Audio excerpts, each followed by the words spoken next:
Haqiqiy musulmon oilasi qanday bo'lishi kerak? Ko'cha-ko'yda, park xiyobonlarda emas, ikki xil yo'l bilan o'tadi. Kasbiy ham fitriy. Fitriy degani ota-onadan o'tadi. Bu genetika. Ota-onangizga majbur emasmi? Kasbiy degani tarbiya bilan o'tadi. Allohdan mol dunyoni so'rashga haqqi bor.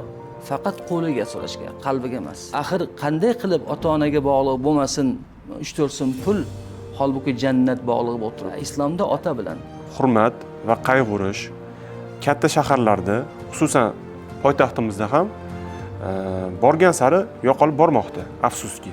Ajrim katta bir yomon trendga aylanyapti. bizda ayollar sovchi bo'lish urf bo'lgan. To'yga tayyormisiz deganda o'g'il yoki qizingizni oila qurishga tayyorladingizmi? Buni yillab o'rganiladi. Bundan oxirigacha isloh qilmas ekanmiz, to'g'ri harakat qilmas ekanmiz, ajrimdan qutulolmaymiz. Ovora bo'lmasin. Shu halollik yo'qolmasligi uchun qanaqa yechim bersa bo'ladi? O'sha Jahongir Ortiqxo'jayevga o'xshash saxiy boylarning ko'magi bilan rivojlantiriladi. Yo'q qoladi. Topolmaysiz hech qayerdan. Va'da beryapti, va'daboz bo'lyapti. Tovar va servislar narxlarini Telefon ustoz bo'lolmaydi. Kitobning o'zi ustoz bo'lolmaydi. ko'rib turibmiz, sun'iy intellekt va boshqa yangi texnologiyalar rivojlanyapti. Juda yaxshi yordamchi. Vosita ya'ni, ammo hech qachon maqsad bo'lolmaydi. Saxiy boylarning ko'magi bilan rivojlantiriladi. Shayx va imom xatib bo'lmaganingizda qanday kasb egasi bo'lishingiz mumkin edi? Makka Madina boshimizning toji. Yoshlik qaragan. Ota-onasini g'animat bilsin, ketib qolishadi ular. Ketib qolishadi. Yoshlikdan Xudoni tanishga harakat qilsin. Yoshlikdan taniganlik boshqacha bo'ladi. Yurakdan gapirdik, albatta yuraklarga borishiga shubhamiz yo'q.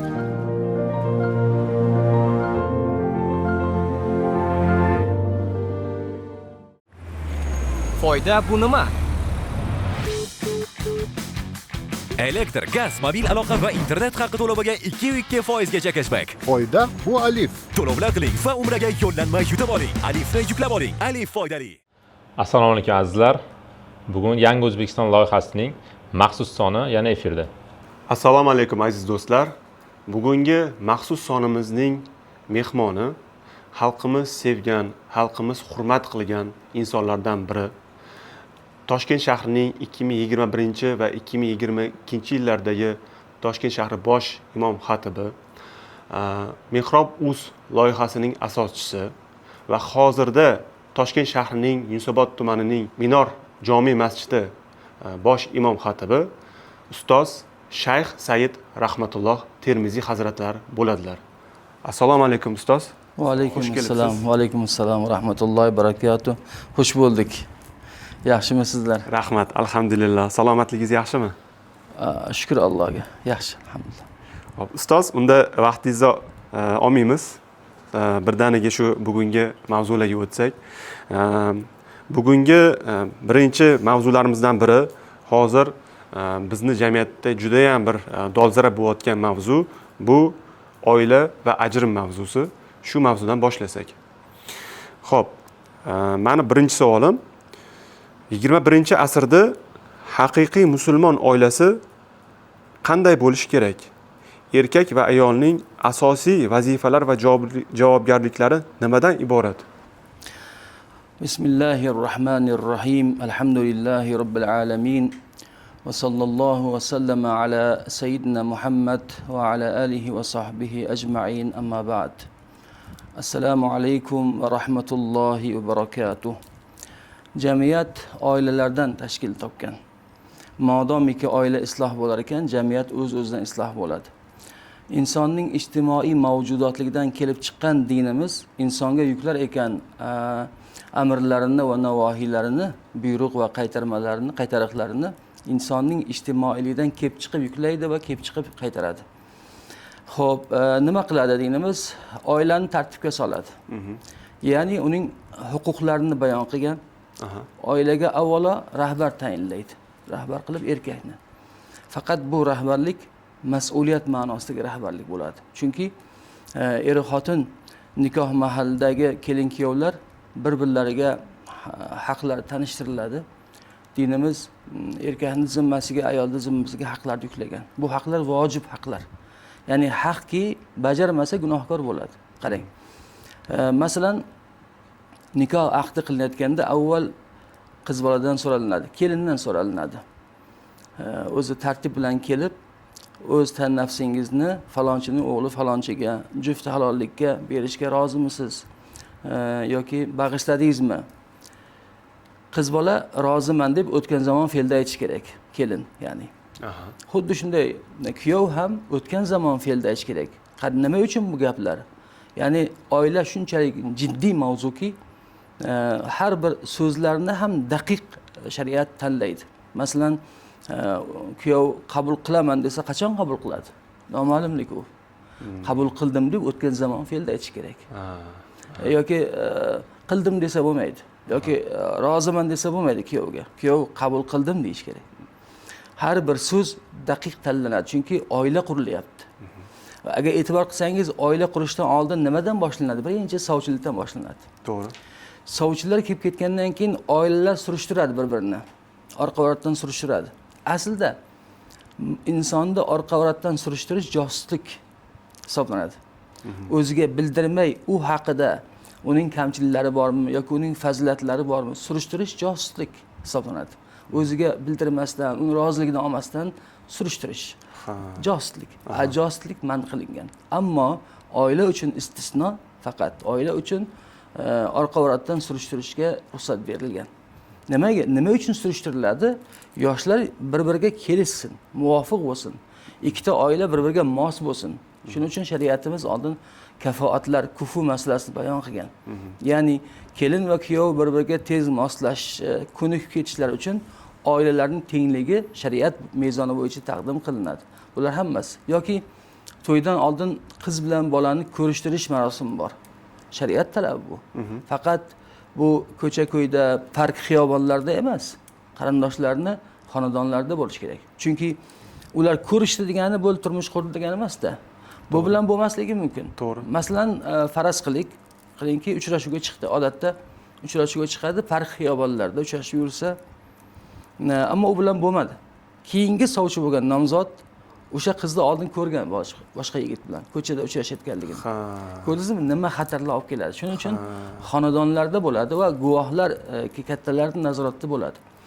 O'sha uchrashuvda ham shariat shunchalik daqiq qiladiki, qiz bilan bola deydi, bir-biriga yaqin o'tirsin. Shu qadar yaqin o'tirsinki, insonning badanidan keladigan hid ikkinchi insonga bilinadigan darajadagi yaqin o'tirsin. Sababi ba'zi odamlarning badanidan chiqadigan hid ba'zi odamlarning burniga, dimog'iga tushmaydi.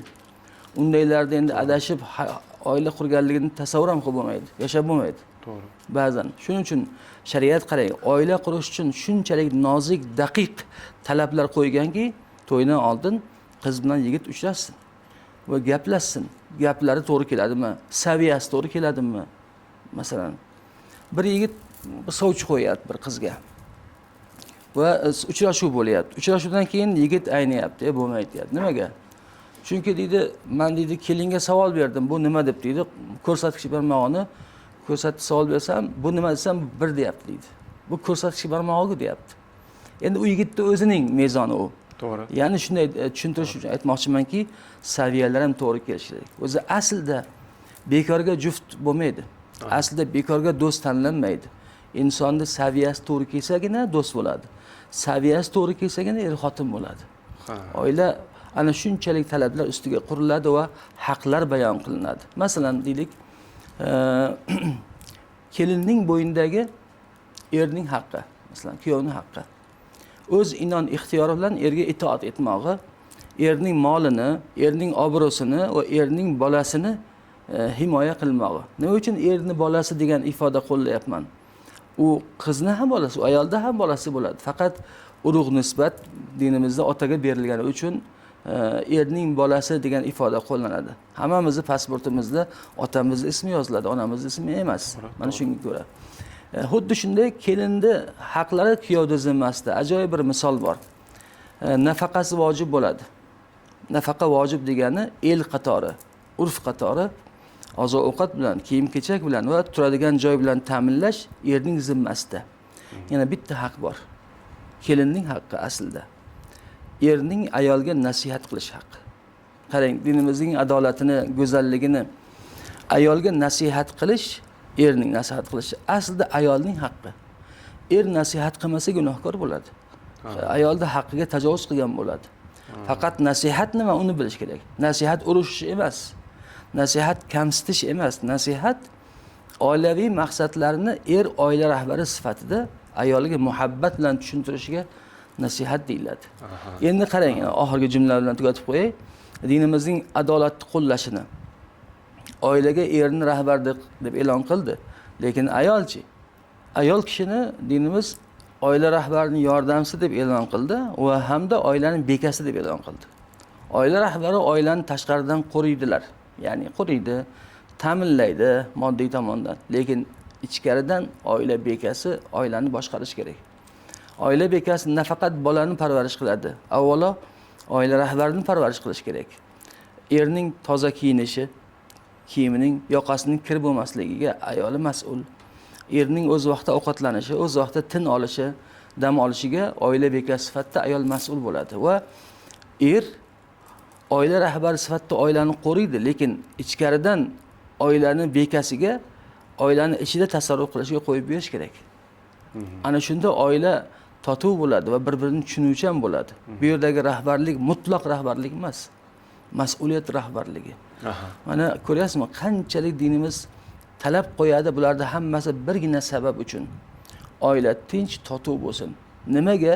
Jamiyat tinch, totuv bo'ladi shunda. Juda ham qiziq, juda ham bizni bilmagan, o'zim bilmagan ma'lumotlarim bo'lgan. Menga juda qiziq bo'lyapti, ustoz. Xo'p, keyingi savolga o'tsak. Farzandlarimizning bunday raqobatdosh bo'lib avj olayotgan kapitalizm davrida, ya'ni kapitalizm dunyosida ularga bo'lgan ta'lim va tarbiya qanday shaklda bo'lishi lozim? Ya'ni odob, axloq, umuman axloq ikki xil yo'l bilan o'tadi. Kasbiy ham fitriy. Fitriy degani ota-onadan o'tadi. Bu genetika ya'ni irsiyat. Kasbiy degani tarbiya bilan o'tadi. Tarbiya ota-onaning zimmasiga vojib qilingan.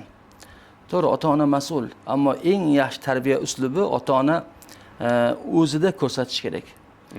Bola so'zdan ko'ra amalga ergashadi. Ota-ona o'zlarida agar axloqli bo'lsalar, o'zlarida, vujudlarida, amallarida bola ota-onaga ergashadi. Chunki oilada ko'rganini qiladi. Masalan, ayoliga muhabbatli va shafqatli muomala qilayotgan otani ko'rib katta bo'lgan o'g'il ertaga ayoliga shuni qaytaradi. Onasining otasiga itoatli va muhabbatli muomalasini ko'rib, vafodor muomalasini ko'rib katta bo'lgan qiz ertaga zavjiga shuni takrorlaydi. Ya'ni eng yaxshi tarbiya avvalo uslubi ota-ona o'zida qilib ko'rsatish kerak. So'zdan ko'ra amal tez ta'sir qiladi. Ota-onani oilada ota-onani ko'radi. Masalan, bismillah deb ovqatni yeyishni boshla deyishdan ko'ra ota-onani bismillahni ovoz chiqarib ovqatni bolalarning oldida boshlashi tez ta'sir qiladi.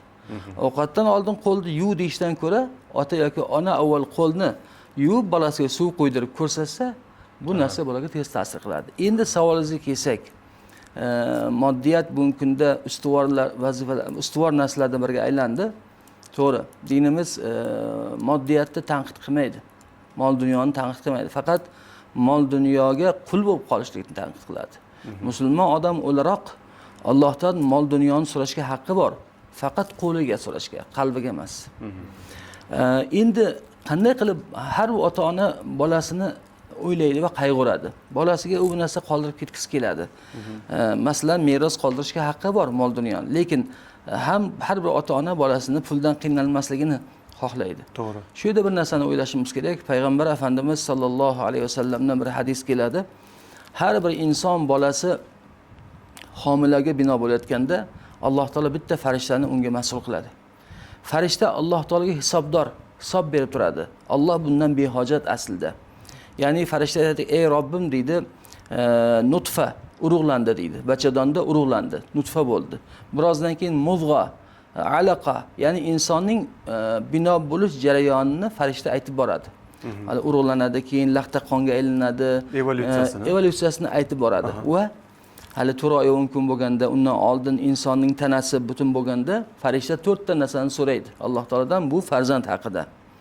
Birinchisi uning jinsini so'raydi. Bu erkakmi yoki ayolmi? O'g'il bolami, qiz bola bo'ladimi? Jinsini so'raydi. Hech vaqt onaning qornidan bu ikkita jinsdan boshqa jins bo'lib tushmaydi. Masalan, bir jinslik masalasi haqida gap ketyapti bugun dunyoda. To'g'ri. Bunday emas. Xo'p, ikkinchisi saodat haqida so'raydi. Ya'ni dini, bu musulmon bo'ladimi, kofir bo'ladimi? Uchinchisi rizqi haqida so'raydi. To'rtinchisi ajali haqida. Qachon, qayerda, qanday o'ladi bu yashab. To'rtta narsa so'raladi. Bittasi rizqi. Qarang. Har bir insonning peshonasiga rizqi yozilarkan, qachon yoziladi? Onasining qornida davrida yoziladi. Ona va bola 9 oy bir hayot kechiradi. Bir yurakdan. Onaning bir vujudi bola. Onaning vujudiga yopishib katta bo'ladi bola. 9 oy bir yurakdan, bir qon tomirdan hayot kechiradi bola ona bilan. Onaning qornida ekan har bir insonning peshonasiga rizqi yoziladi. Va siz o'ylaysizki, bu 4 tadan boshqa narsalar yozilmaydimi? Albatta yoziladi. Shuning uchun eng avvalo bolasining moddiy tomondan omadli bo'lishi uchun bola bilan ota-ona munosabati yaxshi bo'lishi kerak. Sababi bugun mana seminarlarda eshitasiz, ba'zi ko'chlar gapiradi buni, motivatorlar gapiradi. Puling yo'qmi, onang bilan munosabatingni to'g'rila. Bu ularning ixtirosi emas, bu payg'ambarimiz so'zlari. Sallallohu alayhi vasallam mana shu hadislarda aytib o'tdi. Axir qanday qilib ota-onaga bog'liq bo'lmasin 3-4 so'm pul, holbuki jannat bog'liq bo'lib turibdi. Ya'ni har bir insonning jannatiga yo'li faqat bitta joydan o'tadi, ota-onaning huzuridan o'tadi. Ota-ona rozi bo'lsa jannatga yo'l. Bo'lmasa Alloh taftazoni bo'lsa ham, ota-onasi norozi bo'lsa unga jannatga yo'l yo'q. Modomiki jannat ota-onasiga bog'liq ekan, albatta dunyo moliyati ota-onasiga bog'liq bo'ladi. Farzandining moddiy qashshoq bo'lmasligini o'ylagan ota-ona o'zlari moddiy tomondan qashshoq bo'lmaslari kerak. Ya'ni ongda, fikrda bolasiga nisbatan har bir insonning omadsizligi aslida qashshoqligi, masalan, kambag'alligi, ish yurishmasligi bugun paydo bo'lib qolgan narsa emas u. U ilgaridan boshlanadi. Ota-onasidan, bobolardan boshlanadi. Buni bugungi kunda genetika fani, o'sha yoki psixogenetika fani bugun masalan O'zbekistonga kirib keldi, ko'pchilik qarshi chiqyapti, tan olganlar. Bu axir fan bu, ilm bu. Shariati islom ham irsiyat fanini taqdim qiladi. Genetika bu, genetika irsiyat degani. Payg'ambarimiz sallallohu alayhi vasallam irsiyat bobida hadislarni aytganlar. Masalan, bir qancha hadislar bor. Bu fan haqida birinchi ma'lumot taqdim qilingan dunyo hazorasiga, ya'ni madaniyatiga. Ya'ni bunga endi bu alohida mavzu, balkim savol kutarmiz. Hozir gapimiz javob cho'zilib ketmasligi uchun shu to'xtab. Bu alohida mavzu, ammo qiziq mavzu. Ya'ni xulosa o'rnida, shu savolning xulosasi o'rnida aytamizki, har bir insonning moddiy omadsizligiga sabab ilgaridan boshlanadi. Ota-onasi, bobo buvisining ongidan boshlanadi. O'sha bola haqida u nimani reja qilgan ota-ona. Chunki hozir aytyapmiz-ku, axloq ikki xil yo'lda o'tadi. To'g'ri. Kasbiy va fitriy, qondan, sutdan o'tadi. Ota-ona farzandga faqat mol dunyoni meros qoldirmaydi. To'g'ri. Ota-onalar farzandga muammolarni meros qoldiradi. Yechilmagan zadacha deydi o'rischasiga. Muammo desak bo'ladimi? Vazifa. Yechilmagan vazifalar bolasiga meros o'tadi. Kim yo'q desa, qarz o'tadi-ku. Janozalarda o'g'li chiqadi, otamni qarz bo'lgan bo'lsa bo'ynimga olaman deydi. To'g'ri. Undan keyin janoza o'qiladi. Qarz muammo-ku. To'g'ri. Shuning uchun bekorga yetishmas ekanda, haligi hozir bundan oldin savolimiz shu yoshlar to'g'risida edi, aytib o'tdingiz, turmush qurayotganda surishtirish kerak deb. O'shanga mana xalqimizda aytishadi-ku, 7 pushtasini surishtirish kerak deb. Bekorga aytilmagan. Bu bekorga aytilmagan ekan. Bizning xalqimiz o'ta dono xalq. Bu xalqdan dunyoning ulamolari, allomalari chiqqan bir vaqtda. Bu xalqning qonida allomalik irsiyati bor. Bu maqollar bekorga xalq tomonidan chiqib, o'ylab chiqilib qabul qilinmaydi. Asosiy gap xalqdan qabul qilinib, asrlar osha davom etmaydi. 7 pushtini surishtir degani. Bu Qur'on bilan tasdiq qilingan narsa. 7 pusht degan narsa. Mana bitta misol aytaman bu gapga. Bu qiziq. Masalan, farzand, nabira, evara, chevara 7 tadan keyin begona bo'ladi. 7 tadan keyin begona deyiladi. Bo'ldi, begona ketadi 7 tadan keyin. O'sha nomi yo'q yoki. Bilmaydi, tanimaydi. O'sha genetika 7 dan keyin ishlamaydi keyin. Uziladi, yangilanadi keyin. Boshqa keyingi 7 taga davom etadi. Ammo bitta ma'lumot o'rnida aytib o'taman, bir istisno bor. Bu Rasululloh sallallohu alayhi vasallamning avlodi. Ha. Qiyomatgacha 70 tada ham 700 tada ham begona bo'lmaydi. Bu genetika davom etadi qiyomatgacha. Shuning uchun ahli baytning e'tibori payg'ambar alayhisalom tomonidan muqaddam qilingan. Qur'on bilan bu narsa isbot qilingan. Birgina shu avlodda begona yo'q. Davom etaveradi. Va qiyomatgacha masalan payg'ambar alayhisalom hadislari bor. Kullu nasabin va sababin munqati'un ila yawmil qiyamah illa nasabi va sababi deganlar. Qiyomatga davr har qanday nasab, har qanday sabab uziladi. Illo mening nasabim va sababim uzilmaydi deganlar. Qiyomatga davr bu avlod himoya qilinadi. Mana nima uchun mana ilgari sayyidlar oqsuyaklar deyilgan xalq tomonidan qoralarga qiz bermaydi va bu ba'zan bugungi kunda kibr yoki noto'g'ri deb ta'bir qilinadi. Sayyid avlodning sayyid bo'lmagan odamlarning qoralar deyilgan. Oqsuyak va qoralar xalqning talaffuzlari bular, xalqning nomlari bular, ta'rifladilar.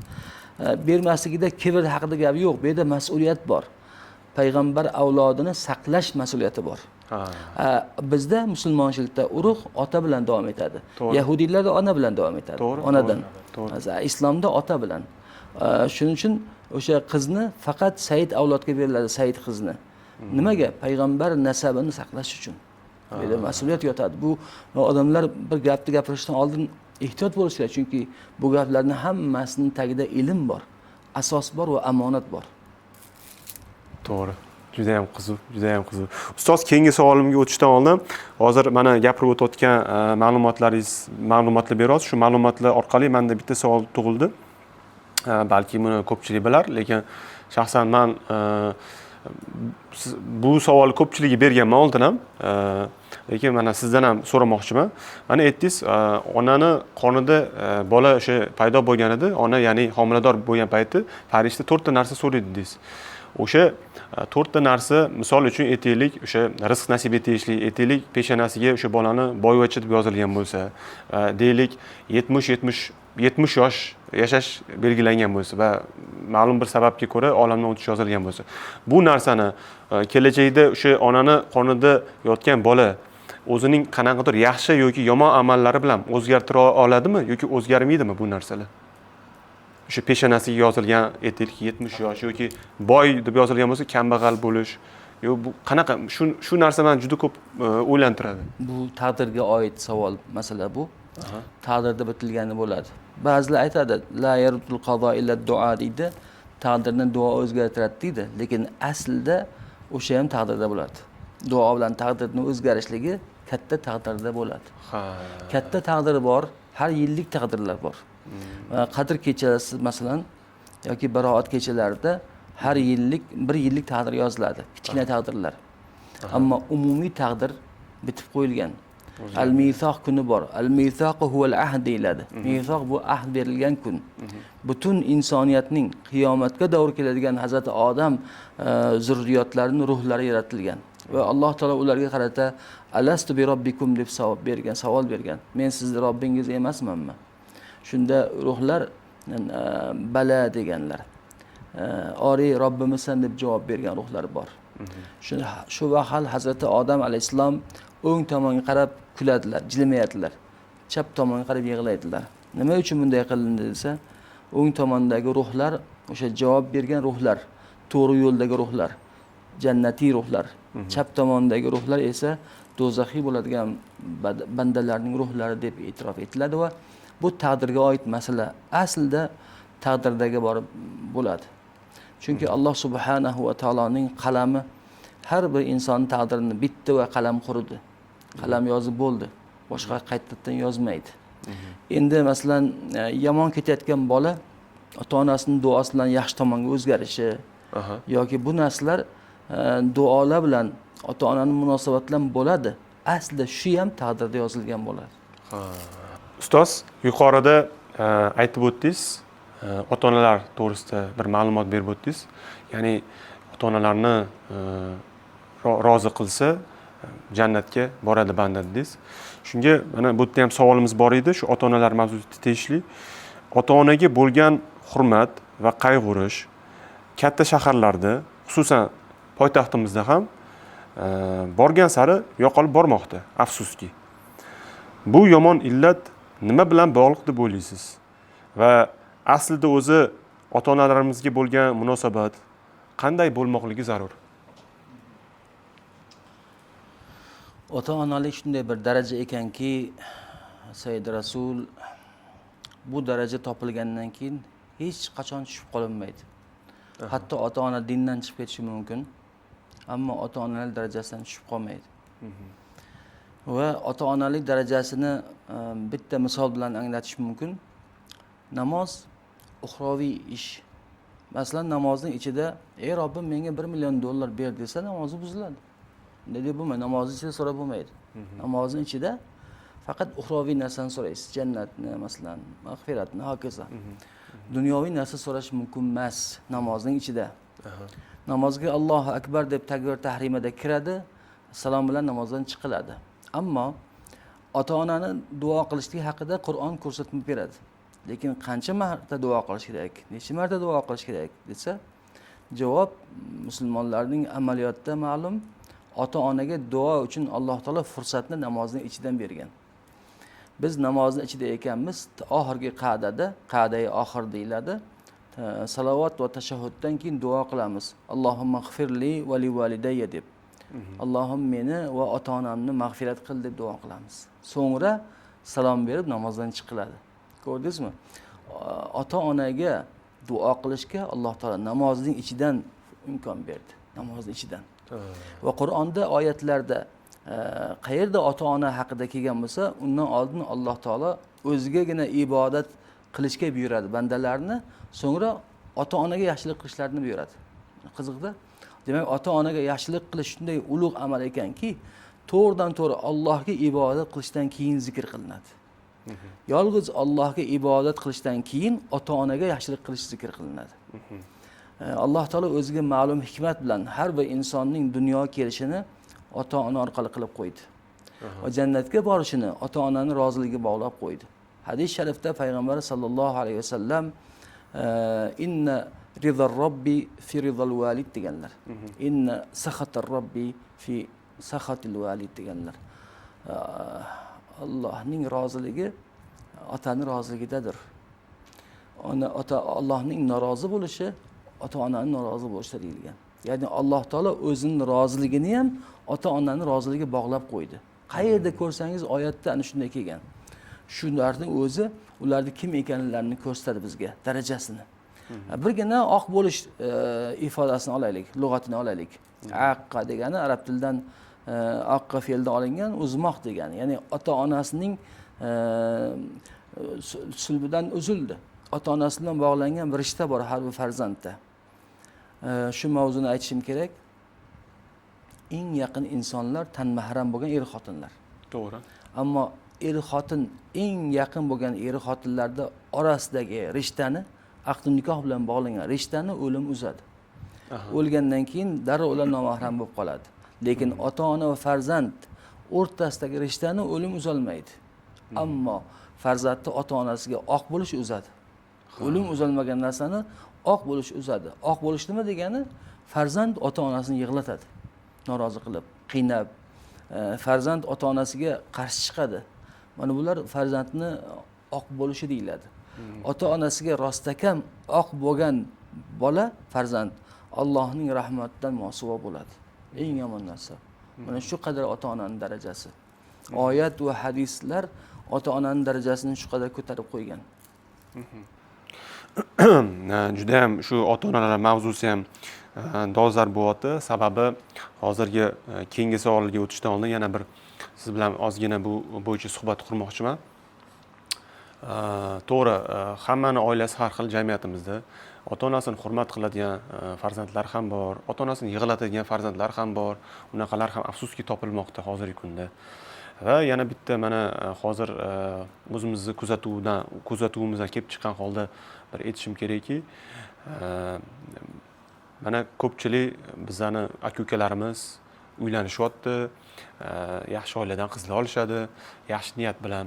Lekin bir vaqt o'tgandan keyin, bir muddat o'tgandan keyin shu er-xotin o'rtasida qanaqadir kelishmovchilik kelib chiqqan holda yoki kelishmovchilik kelib chiqmasa ham, misol kelinlarni onasi yoki aytaylik kuyovni ota-onasi tomonidan qandaydir nimadir bir arzimagan narsa gap so'z o'tishi tufayli bizni o'sha kelinlarimiz, ayollarimiz ota-onamizga, kuyov tomonining ota-onasiga bo'lgan hurmati yoki munosabatini 180 gradusga o'zgartirib yuboryapti va shunday bir narsani ko'p men eshitolman oxirgi payt qulog'imda. Men sizni ota-onangizga majbur emasman xizmat qilishga. Men ularni rozi qilishga bo'ynimga olmaganman degan bir juda bir yurakka tegadigan, ko'ngilga tegadigan gaplarni ham eshityapmiz-da biz o'sha yaqinlarimiz, do'stlarimiz orasida. Bu qanchalik to'g'ri? Bu o'zi bunday gap etish to'g'rimi yoki sabab boshqa yo'qdami? Shuni bir izoh berib ketsangiz shu vaziyatga. Greenland, Toshkentdagi birinchi eko-bog'cha. Oldingi savolga ham to'liq javob bermadik. Siz savolingizda aytdingizki, nima sababdan shunday bo'lyapti? Ota-onalardan farzandlarga uzoqlashishi. To'g'ri. Mutlaq javob to'g'ri. Diniy ta'lim olinmagani bo'ladi. Chunki bularda hammasini sof to'g'ri dinimiz ta'limida bor. Biz 70 balkim 100 yil kuffarda qo'lini ostida bo'ldik. Kofir tuzumning qo'lini ostida bo'ldik. O'zbekiston mustaqil bo'ldi. Mustaqil bo'lgandan keyin endi elda xalqni bag'riga shamol tekkanda har xil firqalar, oqimlar kirib keldi. Va albatta davlat xalqni himoyasiga mas'ul, xalqni himoya qilish kerak, jamiyatni himoya qilish kerak va qattiq turishga majbur bo'ldiki, bu firqalardan ajratib olish kerak edi. Sof islomni bu har xil oqimlardan ajratish mas'uliyati yotgan edi. To'g'ri. Va bu mana bu o'tgan yillar hammasi mana shu ish bilan o'tib ketdi bizda. Ya'ni har xillar chiqaverdi oqimlar, har xil nomlik oqimlar chiqaverdi. Hamma hala biz bunga qarshi kurashyapmiz, oqimlarga qarshi. Natijada umumiy xalqning sof, to'g'ri dinning ta'limi dan uzoqlashishi mana shu narsaga sabab bo'ladi asli. Bilmayman, endi albatta mutaxassislar, bizdan katta mas'ullar bor. Diniy idoramiz, ulamolar hay'ati, muftiy hazratimiz boshchiliklarida albatta to'g'ri maslahatlar beriladi. Lekin mutlaq javob mana shu aslida. Chunki ota-onalar dunyoga ovora bo'lib qoldi odamlar. Dunyo farzandning orzu havasi deb kecha kunduz yelib yugurishadi, ishlaydi. Oilalarda diniy qadriyatlarga hech vaqt bo'lmaydi. Vaqt bo'lganda ham ota-onaning o'zida o'sha diniy qadriyatlar yo'q, ma'lumoti yo'q. Hamma juma namoziga kelavermaydi. Juda nisbatan olganda juda mizerniy hisob kitob jumaga kelishadi. Hamma jumaga kelganlar uyga borib uni aytavermaydi. Mana bu narsalar sabab bo'lyapti. Ikkinchi masalangizga ham xuddi shunday. Savolga ham javobda shu keladiki, xo'p, nima sabab bo'lyapti? Kelinlarda masalan erining ota-onasiga men majbur emasman deyishlariga. To'g'ri, ta'limotda berilgan, masalan, kelin qaynota qaynonaga xizmat qilishga majbur emas deydi. Bu haq bu. Haqlar. Lekin doim haq hammaning ustida turadi. Lekin haqning ustida ham bitta narsa bor. Bu fazil. Haqning ustida fazil. Nima farqi bor desangiz, masalan, bir odam sizni fahsh bo'lmagan, ota-onadan bo'lmagan bir so'kish bilan so'kdi. Masalan, dediki nodon dedi. Birov nodon dedi. U so'kilgan ham so'kkanda o'sha miqdorda so'kishga haqqi bor. 2 marta so'kish haqqi yo'q. 1 marta so'kdim, 1 marta so'kish haqqi bor. Bu nodon dedi, bu sen ham nodon deyishga haqqi bor. Lekin shu so'kkanga teng bo'lib o'tiramanmi deb so'kmay sabr qilib qo'yishi fazil bo'ladi. Fazil haqdan ustun turadi. Payg'ambar alayhisalom hayotlarini o'rgansak, doim haqning ustida fazilni qo'llaganlarga guvoh bo'lamiz. Bunday odamlarni fozil odamlar deyiladi. Fozil odamlar, fozil shaharlar yoki fazilat ahli deyiladi. Endi ikkinchi yo'ldan kelamiz bu savolga javob uchun. Maqsad bor, vosita bor. Maqsad va vosita bor. Vositalar maqsadga eltadi. Masalan, Alloh taolo bir yorqin misol keltiraman. Alloh taolo Qur'oni Karimda o'zini ko'p zikr qilishga buyuradi. Allohni ko'p eslashimiz kerak. Ko'pga barmoqlarimiz yetmaydi. Shuning uchun mana bu vosita, tasbih vosita. Allohni ko'p zikr qilish maqsad bo'lsa, Tasbihdan foydalanish esa vosita. Erni rozi qilish ayolning maqsadi, erning yaxshi ko'rganlarini rozi qilish vosita. Ha. Ko'rdingizmi? O'sha qiz o'sha gapni aytayotgan kelinlar bu yonni bilmaydi. Ular haqda o'zini ishlab olganda men dolzim emasman deydi. Aslida hech kimga dolzim emas. Hech kimga dolzim emas. To'g'ri. Hamma individual yaralgan. To'g'ri. Farzandlar ham, ota-onalari ham, er xotinlar ham. To'g'ri. Hamma individual yashaydi. Hamma individual hisob-kitob qilinadi. Hamma individual qabrga kiradi. Birovning qabriga birov kirmaydi. To'g'ri. Qiyomat kuni hisob-kitob ham individual bo'ladi. To'g'ri. Alloh taolo xaloyiqdan birini oldinga chiqaradi va uning qulog'iga yaqin keladi. Uning qulog'iga shivirdab gapiradi, pichirdab gapiradi. Ey bandam deydi. Mana bu gunohlar bilasanmi deydi. Banda aytdi, ey Robbim bilyapman, bu gunohlar meniki. Men tavba qilganman, yana tavba qilaman deydi. Alloh taolo aytadi, ey bandam deydi. Seni dunyoda bu gunohlaringni qilganingda seni ochib sharmanda qilmadim. Bugun endi xaloyiqning oldida yana seni sharmanda qilmayman. Seni qad g'afartuka, men seni kechirdim deydi. Boshqalar eshitmasin deb Alloh taolo uning qulog'iga yaqin keldi va qulog'iga pichirdab gapirdi. Orqasida oilasi ham eshitmasin dedi. Payg'ambarimiz sollallohu alayhi vasallam ey Robbim qiyomat kuni meni sharmanda qilma deyishlarining mantig'i mana shu bo'lgan. Mantig'i mana shu bo'lgan. Shuning uchun o'sha kelinlarimiz bilish kerakki, maqsad bor, vosita bor. Vosita maqsadga yetish uchun. Masalan, har qanday erini ayol ota-onasiga yaxshi ko'rib xizmat qilsa, ayolni yaxshi ko'radi. Erining ota-onasiga, qaynota qaynonasiga xizmat qilayotgan kelin erining ko'ziga yaxshi ko'rinadi. Erni rozi bo'lish oson bo'ladi. Undan keyin 3-yo'l bu savolning javobi qaynota qaynona istilohiga ko'p to'xtalmagan shariatimizda. Nimaga? Qaynota qaynona istilohini ko'rmaysiz kitoblarda ham. Nimaga deyilsa, Qur'onda ham ota-ona zikr qilinadi. Hadislarda ham ota-ona, qaynota qaynona aytilmaydi. Nimaga desa, unga ehtiyoj yo'q. Chunki qaynota qaynona ota-ona o'rnida bo'ladi. Boya aytib o'tdik-ku, ota-ona darajasi yo'qolmaydi deb. Endi 4-dalil bunga. Qur'onda Alloh taolo bir oyatda aytadiki, astag'firullah va qado robbuka alla ta'budu illa iyyahu va bil validayni ihsana. Va Robbingiz sizga faqat o'zigagina ibodat qilishligingizni buyurdi va ota-onalarga yaxshilik qilishligingizni buyurdi. Mana shu yerda gapning siyoqiga qarang. Gapning siyoqi muxotob bilan boshlandi arab tili qoidasida, jamga o'tib ketdi. Ya'ni sen deyapti. Alloh taolo senga faqat o'zigagina ibodat qilishligingni buyurdi va ota-onangga deyish kerak edi. Ota-onangga yaxshilik qilishlikni ham buyurdi deyish kerak edi. Muxotob bilan boshlandi chunki senga deyapti-da. Ota-onaga kelganda umumiy aytildi, jam qilindi va ota-onalarga yaxshilik qilishligini buyurdi. Nima uchun? Har bir ota-ona bo'lgan odam farzandi tengillardan yaxshilik ko'rishga haqqi bor. Qaynota qaynona kuyovidan yoki kelindan yaxshilik ko'rishga o'z farzandi qatori eng haqli ular bo'ladi. Mana shuning uchun qaynota qaynona istilohi qo'llanmaydi, sababi bunga ehtiyoj bo'lmagan. Tushunarli. Juda bir dalillar bilan bu savolimizga javob berdingiz. Menimcha hamma o'ziga xulosa qilib oladi degan umiddaman. Xo'p, ustoz, bu bo'limimizdagi eng oxirgi savol, eng hozirgi jamiyatimizda shu qo'pol qilib aytganda yonayotgan dolzarb mavzu. Bu ajrim mavzusi. O'zi oldingi savollarimiz bilan shu savolga kelib qoldik. Savolga o'tadigan bo'lsak, mana yashash sharoitlari yaxshilanib bormoqda. Kundan kunga, yildan yilga Allohga behisob shukr.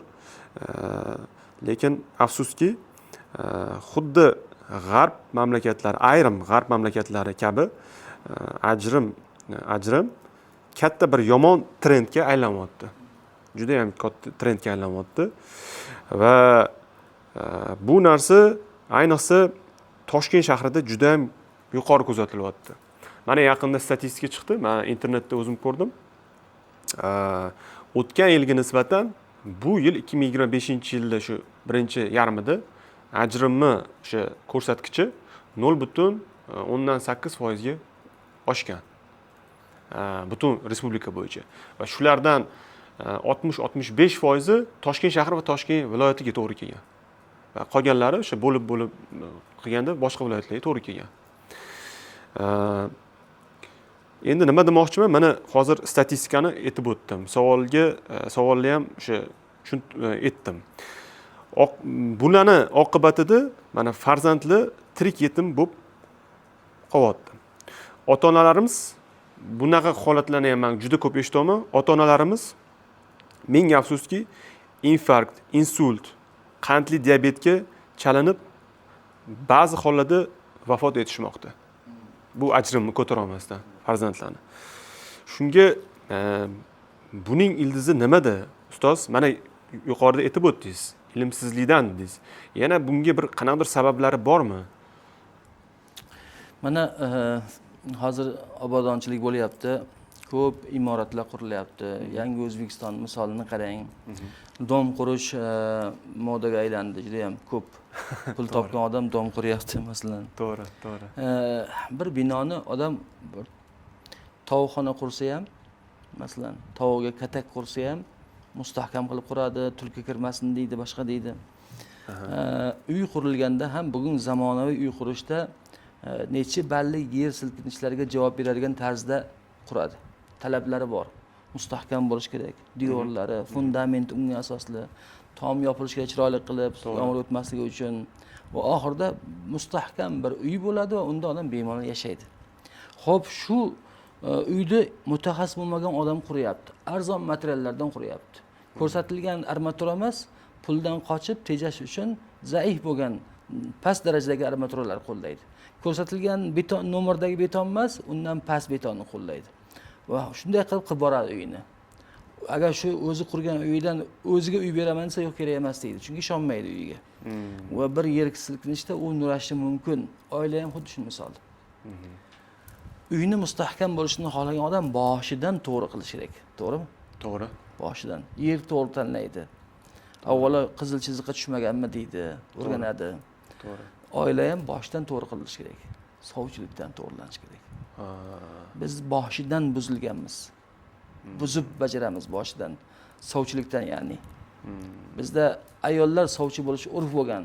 Lekin qachon chiqdi bu ayol kishining sovchi bo'lishi? Musulmonchilikda yo'q. Musulmonchilikda ayollarning ko'chada sovchi bo'lib, uyma-uy kirib yurishi hech yo'q. Sovchilik bu elchilik degani. Bir davlat bir davlatga elchi yuborganda qanday elchilikka munosib odam tanlashadi? Zukko, obro'lik, gapga chechan, aqllik odamlar tanlanadi. Sovchilik ham xuddi shunday bir oila qurilyapti. Bu oila jamiyatning bo'g'ini. Sovchilikka mo'tabar odamlar borish kerak. Ertaga gapiga javob beradigan, o'sha oilaga aralashsa, yoshlar ularga quloq soladigan odam sovchi bo'lish kerak. Birov oilasi uchun sovchi bordimi, bir umr shu oilaga mas'ul bo'lsin keyin. Gap o'tadigan odam sovchilikka borsin. Ertaga gapiga javob beradigan odam sovchilikka borsin. Ayol kishi Alloh taolo ularni nazokat ahli qilib yaratgan. Latif ular, zaifligi bor. Ulardan qat'iylik talab qilinmaydi. Gapida turish ayol kishidan talab qilinmaydi. To'g'ri. Gapida turish ahdga vafo qilish erkakdan talab qilinadi. Sovchilikdan biz ayniganmiz. Sovchilikdan to'g'ri bajarmaymiz. Va sovchilar shariat ko'rsatgan odam bo'lmagandan keyin undan keyingilar ham buzildi. Sovchilar bor, masalan bir misol keltiraman. Bir necha yil oldin mahallaning boshida oqsoqollar bilan gaplashtiribmiz. Uyimiz Yunusoboddagi uyda to'g'ri ko'cha. Bir tekkocha keldi. Tekkochada ikkita barvasta ayollar bor, o'rta yoshdan oshganroq, barvasta ayollar. Tushib bizdan manzillarni so'rayapti, lekin qiziq negadir otalarim erkaklarning ismi emas, qizlarning kelinlikka nomzod qizlarning ismini aytib so'rayapti. Falonchixonning uyi qaysi biri? Bismillahirrohmanirrohim. Qizda ismini aytib so'rayapti-ki, shu qizning uyi qaysi uy? Biz aytdikki, falon uy deb. Keyin qarab turdik. O'sha ular sovchilar ekan. O'sha mashina haligi biz ko'rsatgan ular so'ragan qizning uyi xarobroq uy. Uni oldiga bir to'xtadi, keyingi yangi uyning oldiga to'xtadi keyin. Yangi baland necha qavatli uyning oldiga to'xtadi keyin. Haligi ahvolni ko'rdida kirish tushmadi ular. Shunaqa o'tib ketishaveradi. Ya'ni Toshkentda urf bor, qizlarning ro'yxati bo'ladi. Kelinlikka nomzod bo'lgan qizlar. Hozir uni ota-onasi kim? Ota-onasi surishtirish kerak. Otasi kim uni? To'g'ri. Ko'ryapsizmi? Boshdan buzilgan narsa bu yog'iga ham davom etaveradi keyin. haligi bular bo'lgandan keyin qaror qat'iy bo'lmaydi erkak kishi bo'lmagandan keyin. Erkak bo'lsa ham, u erkak jonivorda ham qaror qat'iy emas. Xotin nima desa xo'p bo'ladi deb turadi. Oilada erkak kishi nimaga rahbar qilindi? Erkakning qarori hal qiluvchi qaror bo'lishi kerak. Ertaga uni erkakning o'rni oilada yo'q. Oilada ayol kishi xo'jayin. Ertaga janjalda boshqa bo'lganda ayol kishi hassos bo'ladi, hissiyotga beriladi. To'g'ri. O'g'liga ol, hayda xotiningni, onasi o'pmagan non beraman deydi masalan. Ota bo'lsa, erkak kishi bo'lsa, tafakkurli bo'ladi, o'ylaydi. Ko'chadagi obro'si bor uni. Odamlarning gapi so'zi bor va sabr bilan, og'ir bosiqlik bilan qaror beradi. Hammasi aytyapman-ku, to'ygacha va to'yda ham, to'ydan keyin ham hammasi buzib ifoda qilinadi, bajariladi. Masalan, to'yga tayyormiz deyapti otadan. To'yga tayyormiz desa, ha tayyorman deydi. To'yxonani belgiladim deydi, oshpazni aytdim deydi. Artistni zo'rini aytdim deydi. Domlaning zo'rlarini taklif qildim deydi. Hamma mikrofoncha aytilgan guruchni sarasini oldim. Bular ikkilamchi narsalar. To'yga tayyormiz deganda o'g'il yoki qizingizni oila qurishga tayyorladingizmi degan. Nimaga axir to'ydan 6 oy oldin borib vals tushishni o'rganyapti-ku yoshlar borib. 6 oy oldin. Nima uchun 6 oy oldin yoki 1 yil oldin domlaning oldiga yubormaydi o'g'lini yoki qizini olib kelmaydi masalan, yoki otning oldiga chiqmaydi qizni yetaklab bunga o'rgatib qo'ying, turmush qanaqa quriladi, er qanaqa muomala qilinadi eriga va hokazo. Unaqa narsa yo'q. Nikoh aqdiga ham eng oxirgi o'rinda e'tibor qilinadi. Masalan, bir misol aytaman, nikoh o'qishga ba'zan odatda biz masjidda o'qiymiz u xonadonlarga borib qolinganda nikoh o'qishga bir xona tayyorlanmagan bo'ladi. Hamma xonalarda band, koridorda o'qitib borishadi. Ana shu bizning munosabatimiz shunday bo'lgandan keyin oila qurishga qolgani hamin qadar bo'ladi. Nima kutiladi? Modomiki oila qurish uchun harakat boshidan to'g'rilanmas ekan, boshidan oxirigacha isloh qilinmas ekan, biz ajrimdan qutula olmaymiz. Ko'paysa ko'payadi, ajrim kamaymaydi. Holbuki qarang, ajrim uchun butun davlat qarshi kurashadi. Siyosat, jamiyat, hammamiz. To'g'ri. Majlislarda shu haqida gapiramiz. Qog'ozlar to'ldiriladi. Mahallalarda yarashtiruv hay'ati bor. Alloh agar muvaffaqiyat bermasa, ikkita odamni yarashtirib bo'lmaydi. Qur'onda bu haqda oyat keladi. Bir marta qarang, chillasi chiqmagan kelin kuyovni janjalga borilyapti. Chillasi chiqmagan, hali 40 kun birga yashamagan. Shu qadar urushyaptiki, xuddi 40 yil birga yashaganda urushyapti. Chillasi chiqmagan kelin shunaqa baqiryapti kuyovga masalan mahallada, hammani oldida. Mana ahvol qayerga kelib qolganmiz. Oila institutlari ishlab yotibdi. Hamma domlalar bu haqda ma'ruza qiladi. Mahallalarda majlislar bo'ladi. Ajrim oson emas, O'zbekistonda siyosatida ajrashish o'ta qiyin. Lekin nimaga shuncha qarshi kurashish bo'lsa ham ajrim kamaymayapti, ko'payyapti. Ko'payyapti, to'g'ri. Yondashuv to'g'ri emas. Yondashuv bu yoqda. Oila qurish uchun harakatni boshidan oxirigacha isloh qilmas ekanmiz, to'g'ri harakat qilmas ekanmiz, ajrimdan qutula olmaymiz. Ovora bo'lmasin. Mana boshda shu savol berayotganda aytib o'tdim statistikani. Eng ko'p ajrashish reytingi, foizi Toshkent shahri va Toshkent viloyatiga to'g'ri kelganda. Misol bir qiziqib ham ko'rdim. Boshqa viloyatimiz chet ellarda ham, chet ellarda shu megapolis shaharlarda juda katta ekanda ajrashish o'sha reytingi. O'sha megapolisga ham haligi aholisi bir 5 million, 10 million, 20 million edi. Endi to'g'ri, bu yerda matematik hisob-kitob bo'yicha ham aholisi ko'p bo'lgani bilan katta chiqadi. Ha, lekin bitta qiziqda, misol bizni Toshkent shahriga nisbatan viloyatlarimizda, chekka-chekka qishlarimizda sharoit og'irroq. Endi to'g'risini aytish kerak. Misol uchun Toshkent shahridagi komfort yo'q viloyatlarda yoki chekka qishloqlarimizda. Lekin shunda ham mana kuzatamiz, ajr nisbatan kam.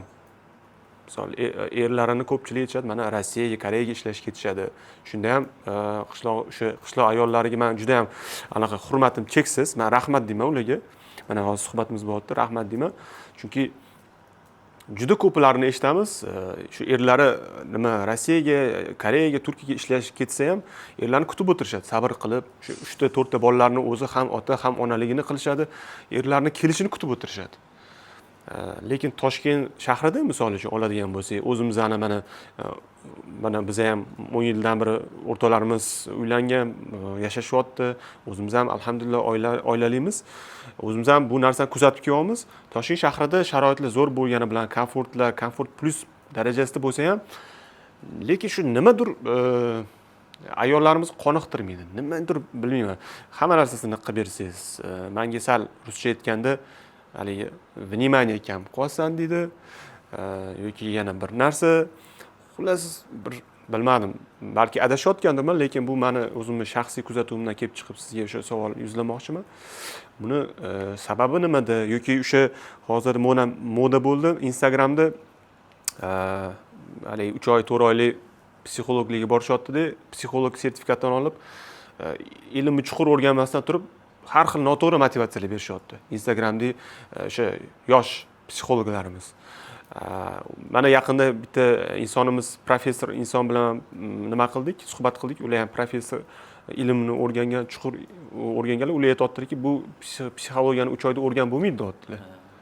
Buni yillab o'rganiladi deyaptilar. Yashada bo'lganlar. Shunaqa.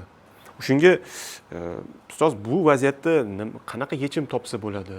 Buni qanaqa to'xtatsa bo'ladi? Mana siz aytdingiz, bu kompleks muammo. Bu kompleks. Buni ilmni to'g'irlash kerak, yondashuvni to'g'irlash kerak deysiz. Lekin baribir hozir biz qanaqa o'zimiz mana foydamiz keltira olamiz bu vaziyatni kamaytirish uchun, bu muammoni kamaytirish uchun? Bu muammoni bu tarzda to'xtatib bo'lmaydi. Nimaga desangiz, mening javobim shunday bo'ladiki, asarda keladi bu narsa, kullu qarnin xayrun mimma yalihi deydi. Kullu qarnin xayrun mimma yalihi. Har bir asr o'zidan keyingi asrdan yaxshiroqdir. Ya'ni bugun kechagidan yaxshi bo'lmaydi. Ertaga bugungidan yaxshi bo'lmaydi. Nimaga axir taraqqiyot bo'lyapti-ku? Texnika rivojlanyapti-ku desa, bu gap diyonat borasida. Qadriyat borasida. Taraqqiyot rivojlanganning sari diyonat orqa qarab ketaveradi. Bir-biriga qarama-qarshi. Shunday bo'lmasa qiyomat qoyim bo'lmaydi. Mana 20 yil, 30 yil oldingi video kadrlarni ko'ring, teatrlarda ko'rsatishadi. O'tirgan odamlar, teatrda o'tirgan odamlar qanday sodda bo'lgan. Erkaklarning boshida hammasida do'ppi, ayollar boshida hammasida ro'mol, yuzdan qanchalik sof va sodda bo'lganligi ko'rinib turadi 30 yillarida. 30 yilda shuncha farq bor. Bu narsani to'xtatib bo'lmaydi. Albatta harakat qilamiz. Albatta biz qarshi kurashamiz. Nimaga go'yoki qiyomatni sekinlashtirgandek bo'laveramiz. Lekin asli nima uchun viloyatdagidan ko'ra shaharda ko'proq deganingizda, sababi mana shu, shaharda taraqqiyot ko'p. Shaharlarda taraqqiyot ko'p. Taraqqiyot ko'p bo'lgan sari diyonat teskari qarab ketaveradi. Qadriyat. Shunday. Taraqqiyot ko'p bo'lmasa, u ham to'xtab turadi. Shuning uchun viloyatlarda kam bo'ladi. Mening javobim shu. Tushunarli. Tushunarli ustoz. Rahmat siz javoblaringiz uchun. Men o'zimni bo'limdagi savollarimni berib bo'ldim. Endi mana bu yog'iga ukamiz Ravshanbek davom etadilar. Ustoz, shu tijorat haqida ozgina gaplashsak, tijorat mavzusi bo'yicha savollarim bor edi. Shu oxirgi yillarda tijoratga katta yo'l ochildi. Yangi imkoniyatlar paydo bo'lyapti. Biznesda, oldi-berdida. Lekin ba'zi bir hollarda tijoratda halollik yo'qolib qolyapti. Shu halollik yo'qolmasligi uchun qanaqa yechim bersa bo'ladi? Xo'p, real savol. Hozir ko'p urishgan savol bu, voqelikdan kelib chiqib. Avvalo munosabat to'g'rilash kerak. Insonning dunyoga munosabat. Mol dunyoga munosabat. Mol dunyo nimaligi haqida ma'lumot bo'lish kerak aslida. Mol kimniki? Aslida mol Allohniki.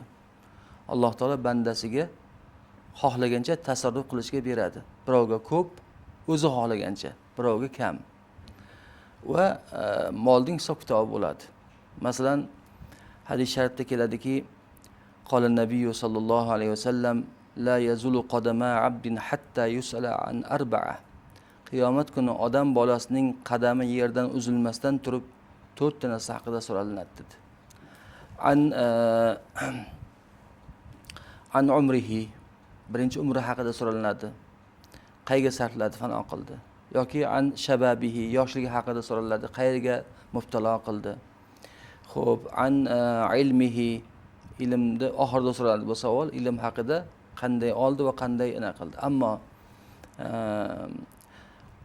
an malihi, rizqi haqida so'ralinadi, moli haqida so'ralinadi. Faqat mol, dunyo haqida ikkita savol bo'ladi. Qolganlarda bitta savol, mol haqida ikkita savol bo'ladi. Birinchisi, min ayna iktasabahu, ikkinchisi va fima anfaqahu. Birinchi savol, qayerdan topdi molni? Dunyo terrorizm bolasini ko'rgandan keyin ikkinchi savol paydo bo'ldi. Qayerga sarfladi? Ammo hadisda bu aytib qo'yilgan. Dunyo esa 20-asrda buni ko'rib boshladi. Terrorizm chiqqandan keyin odamlar pulni qayerga sarflaganiga javob beradigan bo'ldi. Ko'rdingizmi? Pulni qayerdan topganiga ham javob beradi inson va qayerga sarflaganiga ham javob beradi. Shuning uchun shariat islom sadaqa, ehsonlarga buyurdi, isrofni man qildi. Yoki harom ishlarga sarflashlikni man qildi. Ahli sunna val jamoa e'tiqodida rizq nima deydi? Ta'rif beriladi rizqqa. Egasiga foyda bergan, foyda berish shart hisoblanadi. Egasiga, har insonga foyda bergan mol, dunyo yoki shunga o'xshash narsalar rizq deyiladi. Ahli sunna val jamoa e'tiqodida shu. Nima uchun manfaat berish shart qilingan? Manfaat berganligina rizqi bo'ladi. Bu ta'rifdan kelib chiqib aytamizki, cho'ntagimizdagi rizqimiz emas hali. Hisob raqamimizdagi, plastik kartamizdagi bizning rizqimiz emas. Uni biz ko'tarib yuribmiz faqat. Biz nomimizda, biz unga mas'ulmiz. Lekin ishlatganimizdan keyingina u bizning rizqimiz bo'ladi. Ta'rifdan kelib chiqib shunday bilamiz. Va har bir tiyinning hisob-kitobi bo'lishligini bilish kerak yoshlar bugun. Qayerdan topilganiga javob berar ekan va qayerga sarflaganiga javob berar ekan, har bir tiyinning hisob-kitobi bo'lishligini bilish kerak. Payg'ambar alayhisalom dunyoni shunday bir o'xshatganlar. Hadravat, ya'niki yashil narsa. Ammo bir chayonga o'xshatadilar. Chayonga, dirhamni, pulni chayonga o'xshatganlar. Bilmagan odam ishlasa qo'lini chaqtirib oladi. Ya'ni bilmagan odam tasarruf qilsa haromga kirib ketadi va qiyomat kuni javobgar bo'ladi. Zakotni bermaydi, sadaqa ehsonni bermasa javobgar bo'ladi. Haromdan topsa javobgar bo'ladi. Harom ishlarga sarflasa yana javobgar bo'ladi. Isrof qilsa yana javobgar bo'ladi. Mana bu munosabatlarni bolalarga, farzandlarga, avlodga tushuntirish kerak. Bu munosabatlarni. Va oxirida aytamizki, Alloh taolo dunyoni o'zini tanqid qilmaydi, faqat dunyo qalbga kirib qo'yishligini tanqid qiladi. U dunyo vosita, maqsad emas-da. Farzandlar shuni bilsinlarki, pul maqsad emas, pul vosita. Masalan, maqsad Allohning rizosini qozonish bo'lsa, pulni sarflab, kambag'allarga ehson qilib, masalan, yoki hajga pul to'lab borib, haj qilib, Allohning roziligini qozoniladi. Pulni odamlar maqsad deb qabul qilib adashyapti. Pulni maqsad degandan keyin uni qo'lga kiritish uchun oson yo'llar tanlanyapti. Endi savolga yana javob keyinda bu savolda aslida dunyo moliyaviy masalalarda shariat qo'ygan qoidalar bor. Balkim savollaringizda bu narsa kelar, o'sha qoidalar. Bitta qoidalardan bittasi pul halol bo'lish uchun evaz bo'lish kerak. Evaz arab tilida risk deyiladi, ruschasiga. Risk. Risksiz pul halol bo'lmaydi. Ya'ni tushib qolish riski bo'lish kerak. Zarar ko'rish evazi bo'lish kerak. Shundagina topayotgan pul halol bo'ladi. Ana shuning uchun sudxo'rlik harom qilingan. Sababi sudxo'r odamning tushib qolish ehtimoli yo'q. To'g'ri, garant bo'ladi. U garanti bo'ladi. Shuning uchun u narsa halol bo'lmaydi. To'g'ri. Mana shu tijoratni hozir Ravshanbek aytib o'tdi.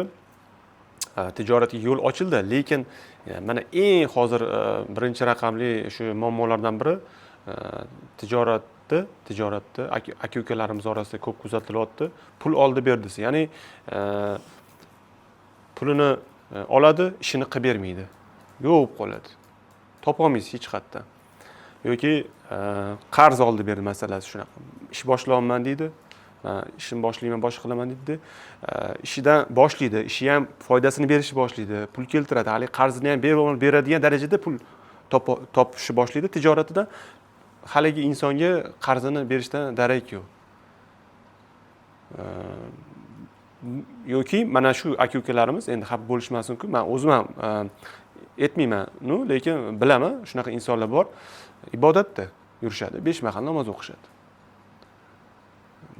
Bunga munosabatingiz qanaqa? Bu dinimizda har bir lafzning vazni bor degan qoidadan kelib chiqadi bu mavzu. Ahdga vafodorlik. Mo'min kishi ahdda turadi. Ahd berdimi, va'da qildimi, ahdda turish kerak. Munofiqning belgisi deganlar u zot sallallohu alayhi vasallam gapirsa yolg'on gapiradi, va'da qilsa xilof qiladi, omonat qo'yilsa xiyonat qiladi deganlar.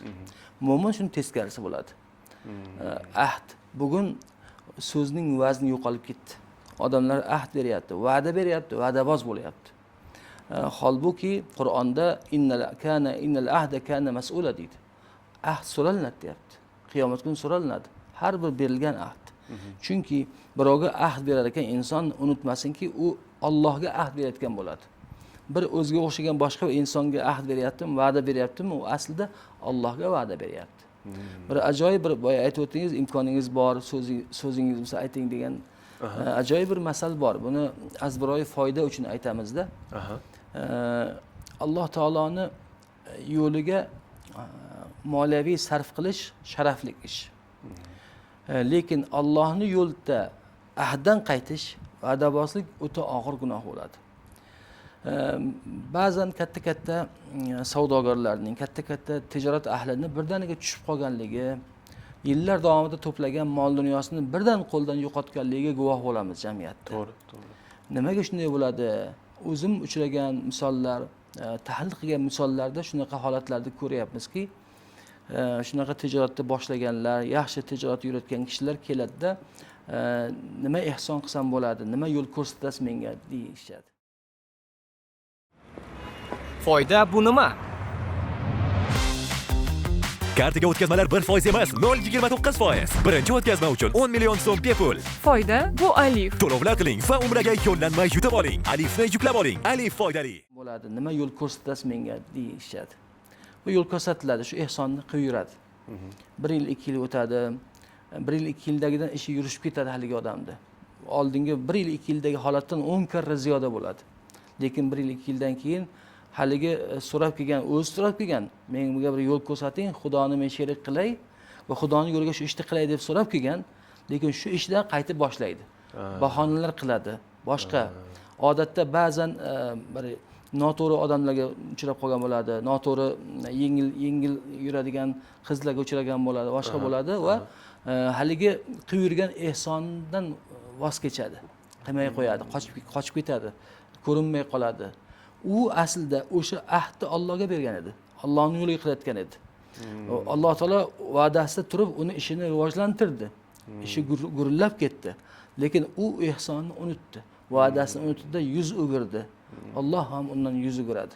Va unga balo keladi. Ko'pincha o'sha moliyaviy sinovlar kelishiga shunaqa narsalar sabab bo'ladi. Ularni o'zini esdan chiqib ketadi bergan va'dasi. O'zi so'rab kelgan bo'ladiki, shuni men qilay shu ishlarni. Menga yo'l ko'rsating deb. Qilib yuradi, birdaniga aynib qoladi. Aslida uning ahdi Allohga edi. Mana shunaqa odamlar juda hazir bo'lish kerakki, ishi yurishmay qolgandan qilmay qo'ymaydi-da buni. Aslida baxillik, qizg'onchilik unda uyg'onadi. Ahdini unutadi, va'dasini. Alloh taolo ham unga balo yuboradi. Balo unga keladi, lekin moli bo'lgancha moliga uradi birinchi. Sinov, balolar. Mana shu narsa ko'p jamiyatda kuzatiladi bu narsa. Javob uchun yana bir shu mavzuda savolimiz bor edi. Tovar va servislar narxlarini bunaqa iqtisodiy qiyinchilik davrida haddan ziyod qimmat bo'lib ketishi, odamlarni shu rozi bo'lmay, lekin majbur bo'lib to'lashi qanchalik shu o'rinli hozir? Bu savol, ya'ni bozorda qiymatni kim belgilaydi degan savol, to'liq savol. tijoratchilarni haddan ziyod bir xilga restoranlar bo'ladimi yoki Ustiga qo'yishdi, boshqani. haddan ziyod bir ustiga qo'yib yuborishadi. Haligi xalq odamlarni qurbi yetmaydi shu narsa. Olgisi keladi, yegisi keladi yoki ishlatgisi keladi, lekin haddan ziyod qo'yaveradi. Uni surishtirsangiz, endi bizani o'zimizni chiqimlarimiz katta deydi, lekin biznes analitiklarimiz bor, ular bilan maslahat nima qilsak, yo'q, o'zi bularni haligi mahsulotni tan narxi past, lekin buni ustiga katta qo'yyapti, katta foyda qilmoqchi, chunki shunaqa deb keltirib berishadi. Ya'ni bu yerda ham qanaqadir yolg'on ishlatishadi. Shuni hozir shu munosabat bilan shu savolni beryapti. Demak, savolni yana kengaytirar ekanmiz. Bozordagi qiymat bor va siz aytgan misollardagi ko'rinishlar bor. Hazrat Umar radhiyallohu anhuga kelishgan odamlar bozorda qiymatini belgilab bering deb. Shunda u kishi kulganlar, eslaring joyidami?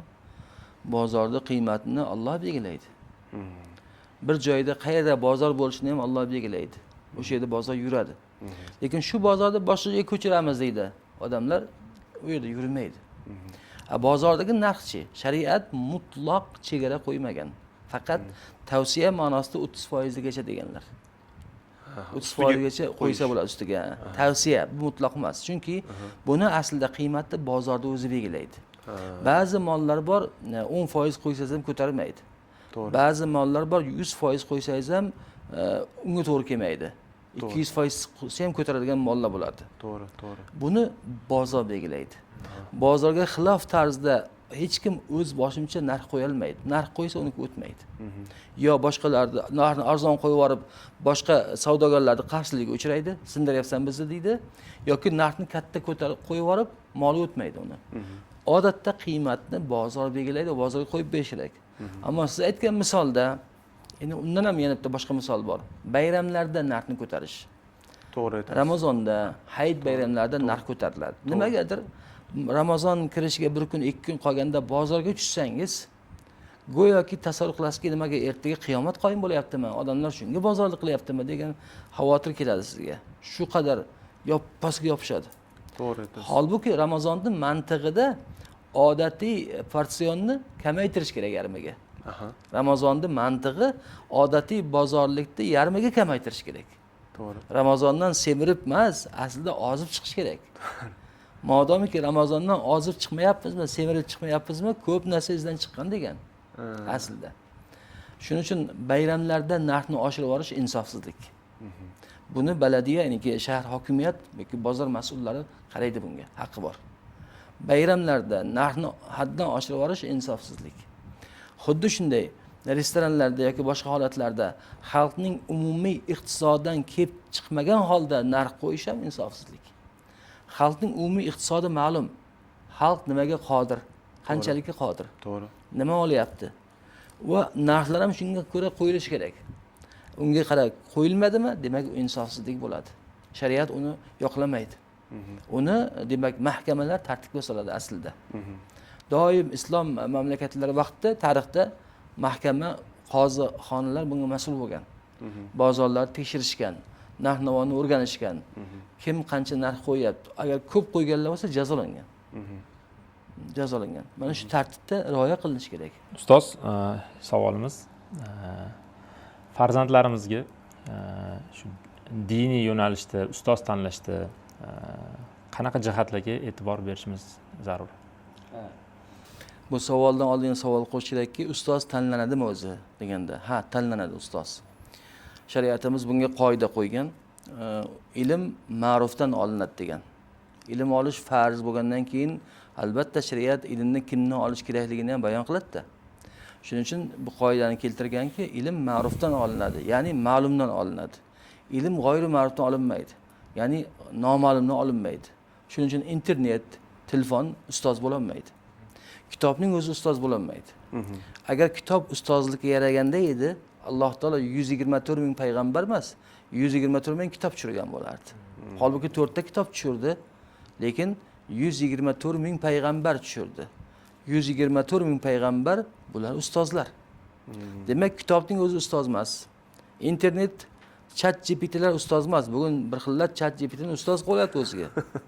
Bundan oshiq nodonlik bo'lmas kerak. Chunki hammaning ChatGPT'si o'ziga mos bo'lib qoladi. O'zi bilan muloqot qiladi, o'zining ko'ngliga qaraydigan bo'lib qoladi. Hamma o'ziga hammaning chat GPT'si o'ziga yoqadigan ma'lumot beradi. Noto'g'ri bo'lsa ham. To'g'ri. U ustoz bo'lolmaydi u. Internet ustoz bo'lolmaydi. Chunki ilm ustoz bo'lish uchun u ma'ruf bo'lish kerak. Ma'ruf degani faqat ma'lum degani emas. Ma'lum belgi tanilgan.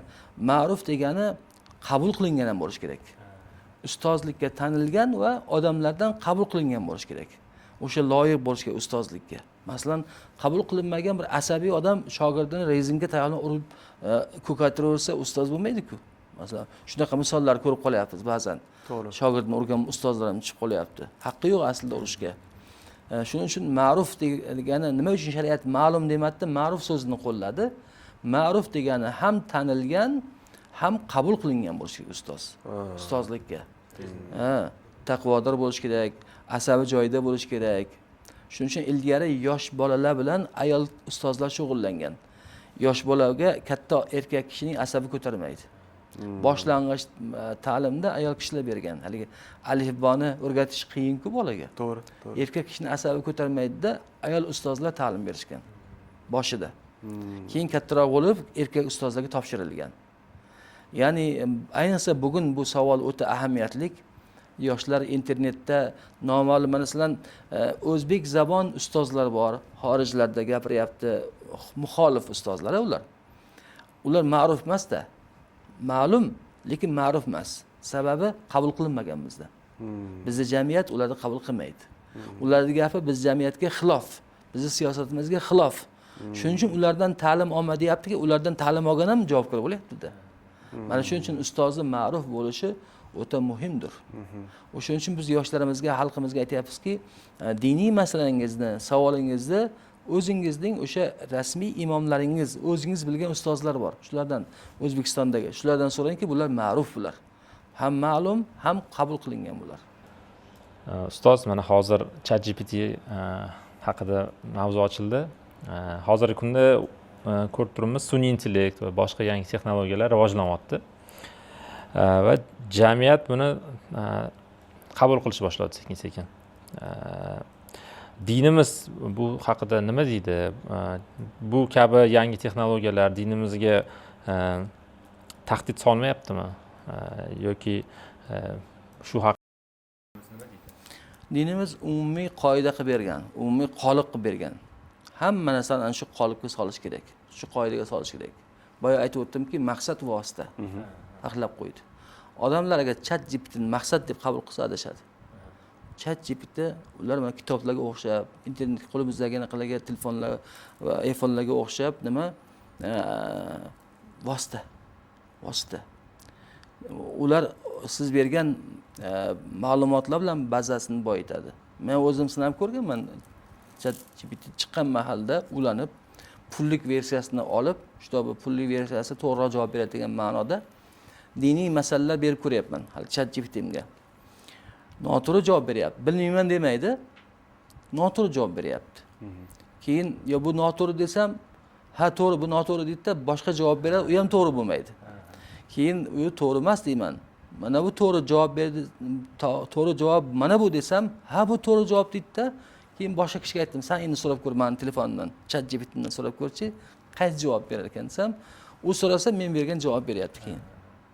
Ya'ni masalan bizning jamiyatda ChatGPTni rivojlantirish uchun ma'lumotlar bazasini to'g'ri ma'lumotlar bilan to'ldirish kerak. Juda yaxshi yordamchi bo'ladi ChatGPT. Juda yaxshi yordamchi. Vosita ya'ni, ammo hech qachon maqsad bo'la olmaydi. Maqsad qildimi odam adashadi. Hamma narsani xuddi shunday. Ilm ham ilmni o'zi maqsad emas-da, ilmning o'zi vosita. Buni fors biz birinchi Qavlagoh rahimahulloh forsiy savodimizni chiqarganlar, arabiy savoddan oldin fors kitoblar o'qiganmiz. Shu bedillar, xo'ja hofizlargacha o'qib borganmiz, adabiyotlar ham o'qilgan. Shunda yoziladi kitoblarda avvali ilm cheyas deydi. Ilmning avvali nima deydi? Avvali ilm shunaqtoni Xudoy taolo rost deydi. Ilmning avvali Alloh taoloni tanish deydi. Ilmning oxiri nima desa, ilmning oxiri hamma narsani Allohdan deb bilish deydi. Ko'rdingizmi? Ilmning bu chegarasidan bu chegarasi faqat Alloh taoloning izni o'rtasida bo'lyapti. Tanish va Allohdan ko'rish o'rtasida bo'lyapti.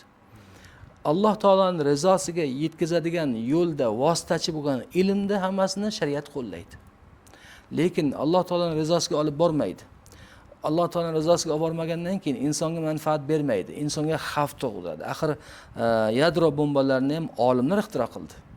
Kalashnikov avtomatini ham bir olim ixtiro qildi. Bugun minglab odamlarni qonini to'kayotgan qurollar. Dunyoga xavf solayotgan o'sha vodorod bombalari, yadro bombalarini olimlar ixtiro qildi. Aslida bu ilmlarda nima edi? Alloh rizosi ko'zlanmaganda. Shuning uchun shariat dinimiz qoida qo'yadi, qolib qo'yadi. Hamma narsa qoidaga solinadi. To'g'ri tushsa shariatga mos, bo'lmasa shariat unga xilof bo'laveradi. Albatta bu zamonaviy texnologiyalarda dinimiz qo'llab-quvvatlaydi. Aslida zamonaviy texnologiyalarning asosi Qur'ondan chiqqanligini Beruniylar, Xorazmiylar misolida ko'rishimiz mumkin. O'sha sifralarni chiqargan ulamolar hammasi Qur'ondan ilhomlangan aslida. Bugungi o'sha internet, bugungi kompyuterlarning fizikalarda asosi Qur'on ilmlari. Ustoz, mana hozir Beruniylar to'g'risida gapirib o'tdingiz. Bizni o'tmishdagi avlodlarimiz, ajdodlarimiz to'g'risida gap ketdi. Mantiqan shu yerda bir savol tug'ildi. Nega bizdan o'sha 8-10 asrlardan beri Beruniy bobomiz, Ibn Sino, Xorazmiy singari dunyoni lol qoldiradigan buyuklar yetishib chiqmayapti oxirgi paytlarda, oxirgi yillarda desam ham adashmagan bo'laman. Va o'zi dunyoviy va diniy ilm balansi o'zi qanday bo'lgani ma'qul? Dunyoviy va diniy ilmni balansi degani mening fahmim va nazdimda noto'g'ri istiloh bu, noto'g'ri tushuncha bu. Dunyoviy va diniy balans deb ajratish noto'g'ri narsa, ajratilmaydi aslida. Xo'p, endi narigi birinchi savolga keladigan bo'lsak, Beruniy, Xorazmiyga o'xshash, demak, butun dunyoga mashhur bo'lgan allomalar nega yetishib chiqmayapti desa, avval ulardan oldin ularni yetishtirgan ota-onalarni yetishtirish kerak-da. Ya'ni xalq. Imomi Xorazmiy, imomi Beruniylar, imom Buxoriylar, Tirmiziylar, Shoshiylar, bular imom boshqa mazhab Ahmad ibn Hanbal, imom Shofiylar masalan, imom Abu Hanifa. Bularni aksar bu allomalarda shu darajaga yetishishiga ota-onalar yoki ko'pincha onalar sabab bo'lgan. Onalari, ularning mehnati, ularning demak ixlosi, taqvosi eng muhim narsa, e'tibor qilgan joyi shu. Masalan, biz rahmatlik shayximiz, ustozimiz Muhammad Sodiq Muhammad Yusuf shayx hazratlari bilan dars jarayonida bir fiqhdan o'qir ekanmiz, o'sha bir misol keltirdilar. Fiqh kitoblar nihoyatda ko'p yozilgan, lekin nega Hidoya sharif bu qadar mashhur bo'lgan? Sababi muallif Burhoniddin Marg'inoniy rahmatulloh alayh har bir satrini betahorat yozmagan ekanlar. Taqvo bilan yozganlar. Shu muallifning taqvosidan kitobi mashhur bo'ldi. Xuddi shunday Imom Buxoriyning asari ham. Bo'lmasa sahih hadislar kitobi ham ko'p. 9 ta yoki undan ko'p. Hadis kitoblari nihoyatda ko'p. Lekin nima uchun Imom Buxoriyning kitobi bu qadar mashhur bo'lgan? Qur'ondan keyingi darajaga chiqqan desa, Imom Buxoriyning taqvosi. Imom Buxoriyning taqvosi sabab bo'lgan bu narsaga. Ya'ni o'sha ota-onalarning taqvosi. Boya aytib o'tdik-ku, genga bog'liq bu narsa. Qonga. Gen, to'g'ri. Qon. Ota-onadan kelish kerak. Mana bir gap bor, payg'ambarlarda hammasini Alloh taolo pok nasldan keltirgan. Nasllarda nopok odam bo'lmagan. Qur'onda Ibrohimning otasi Ozor buttarosh etdi desa, Ibrohimning otasi bo'lmagan, amakisi bo'lgan Ozor. Ibrohim alayhisolamning otasi solih odam bo'lgan. Vafot qilib ukasi Ozorga o'g'lini qoldirgan, tarbiya qilasan deb. Qur'onda ilmi bilan buni isbotlab beramiz. Endi alohida mavzu bo'lgancha buni to'xtalmayman. Shunday ya'ni Imom Beruniy yoki Xorazmiyga o'xshash allomalarni yetishtirish uchun ularni yetishtiradigan ota-onalarni avval yetishtirish kerak. Ya'ni xalqni demak tarbiyalash kerak shunga. ta'limini va taqvosini. Imom Buxoriylarni yetishtirgan, Imom Xorazmiylarni, Biruniylarni yetishtirgan onalar bilasizmi qanday hayoli bo'lgan? Ilgari biz o'sha onalarimiz Alloh rahmat qilsin, shularni misolda ko'rardik. Kir yoyishganda haligi ayol kishilar kiyimlarini yoyganda torga ustiga boshqa oq marli tashab qo'yishardi. Hatto kiyimini o'sha lozimlarini, masalan, lozimni yoyganda ustiga boshqa mato tashlab qo'yib, quriyotgan lozimni ustiga boshqa mato tashlab qo'ygan ayollardan tug'ilgan bular. Ya'ni shu qadar hayoli onalardan bunday zotlar dunyoga keladi. O'sha halol luqma bilan, halollik bilan, taqvo bilan emizgan bo'ladi onasi o'sha bolani. Imom Buxoriydek zotlar, Xorazmiy, Beruniylar bir marta o'qigan va eshitgan narsasini esdan chiqarmagan. Shu qadar quvvai hofiza kuchli bo'lgan. Quvvai hofiza insonning shahvati inson nazariga bog'langan. Nazar qancha tashlansa nomahramga, shahvat shuncha sarflanadi. Quvvai hofiza ham shunday sarflanadi. Demak, ularda nazari mutlaqo nomahramga tushmagan. Zehn, xotira, Abdullah ibn Mas'ud radhiyallohu anhu ning gaplari Imom Nasafiy tafsirida Madorikut Tanzil degan tafsirlarni Hazrat bilan o'qiganmiz, 4,5 yil o'qiganmiz, 4 jild kitobni, darsni. Yozlarda to'xtab 4,5 yil o'qiganmiz. Hazrat ijozat bergandilar. Shu tafsir Nasafiyda keladi shu narsa. Xotirani yo'qolish nimadan deydi?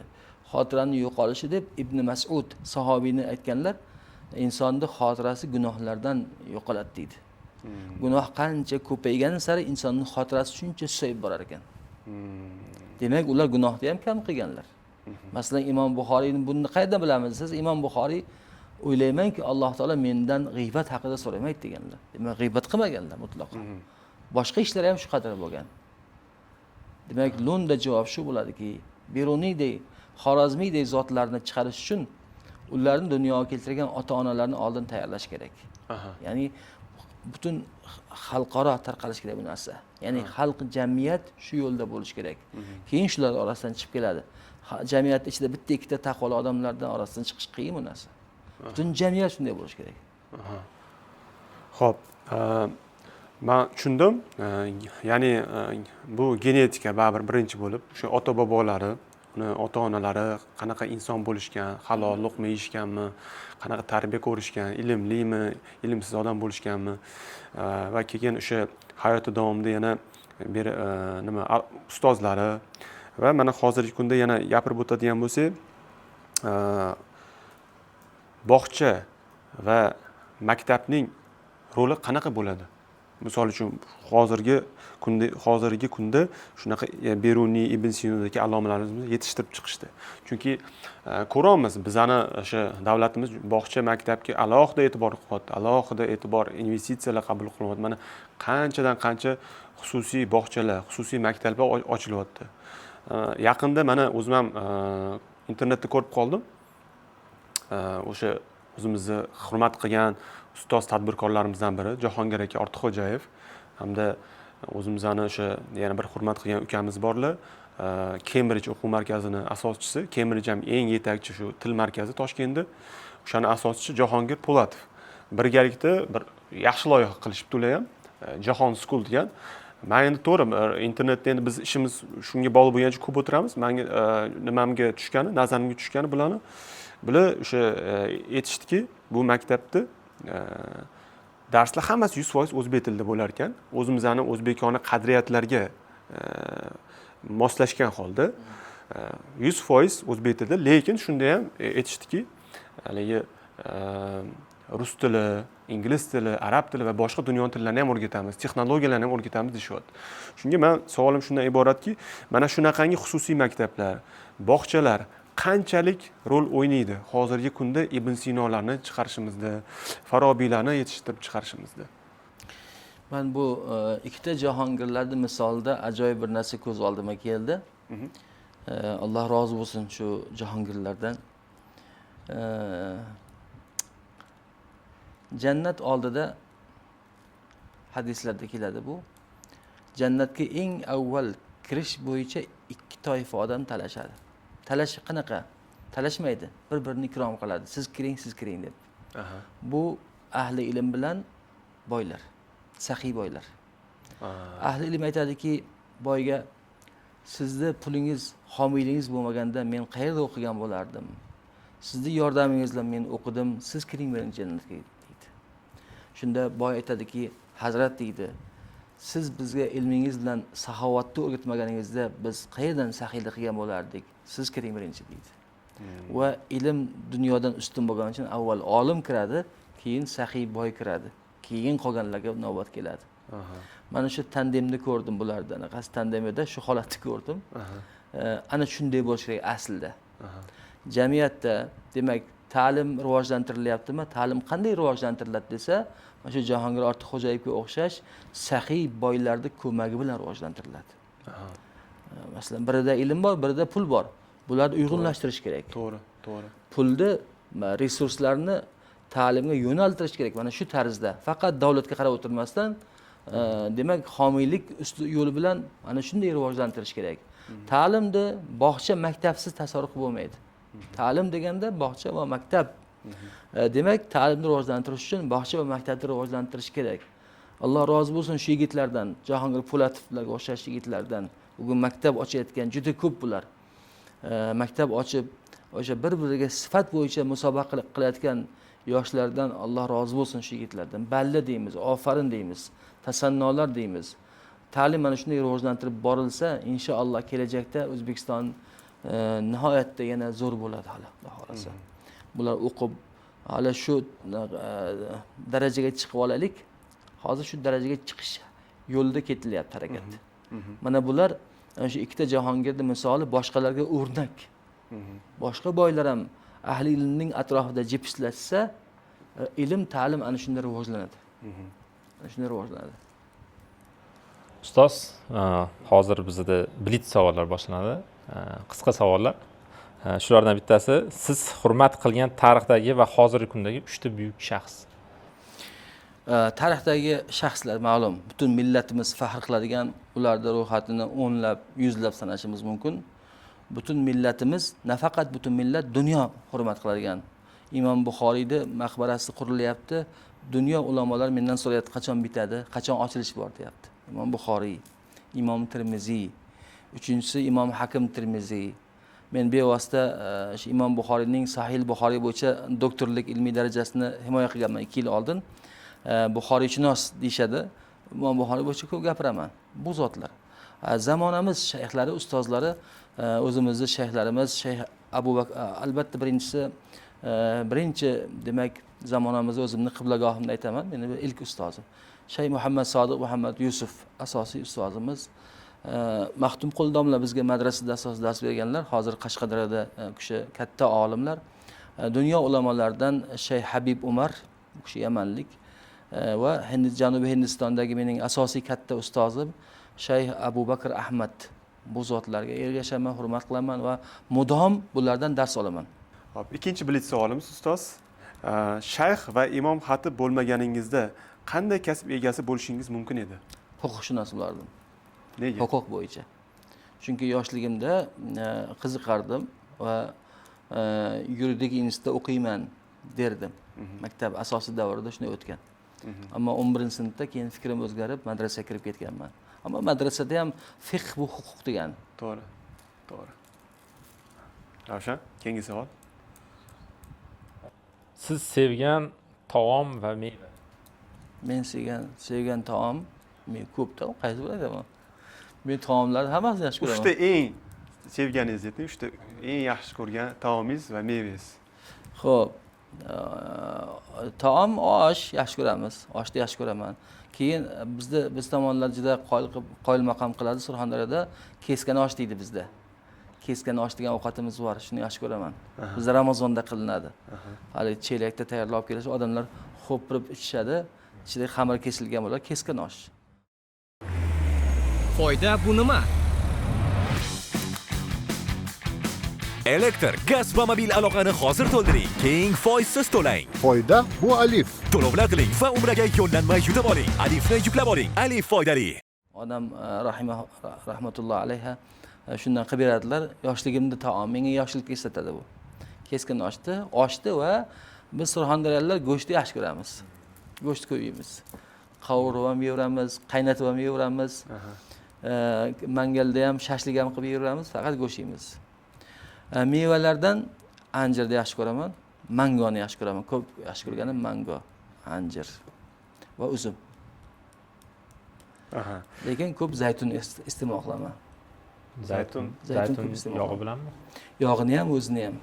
juda ham foydali zaytun. Deyarli kundalik iste'molida bor zaytun. Xo'p, keyingi savolimiz siz yoqtirgan 3 ta buyuk kitob. Endi albatta aytishim mumkin, chunki men doim murojaat qilaman Sahih Buxoriy. Doim shunday ilmiy ish qildim, murojaat qilaman. Dalil sifatida bizga asoslanadi Sahih Buxoriy. Birinchi ahli ilm Qur'onda aytadi, aytmasa bo'lmaydi. Kitoblarning onasi Qur'on. Ikkinchi Qur'ondan keyingi al-avval ba'd al-avval Sahih Buxoriy.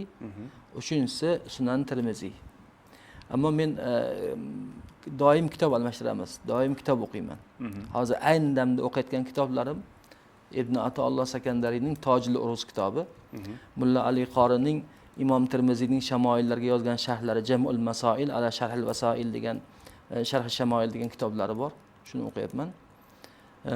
Va yana bitta voqea bo'ldi. Endi blitz bo'lsa ham bu aytaman. Bu voqea ajoyib. Mana shu yil haj qilish nasib qildi. Madina Munawvarada hajda dunyo davrimizning eng katta shayxlaridan, murshidlaridan shayx Mehmet Haqqoniy, Alloh umridan uzoq qilsin, u kishilar bilan haj qildim. Madina Munawvarani atrofida tarixiy masjidlar bor. Hazrat Alining masjidi, Abu Bakr masjidi, Masjid G'umoma deydi. Bular oldin yopiq bo'lardi. Saudiya mamlakati endi turizmga ahamiyat berib hammasini ochdi. Bular tarixiy masjidlar, necha asrlik masjidlar. Madina Masjid Nabaviyning yonlarida. Hammasiga kirib, shayx bilan birga kirib ziyorat qildik, namoz o'qib chiqyapmiz. Va Hazrat Alining masjididan chiqib Masjid G'umomaga yurayotganimda G'amoma, haligi bulutlangan, soylangan masjid.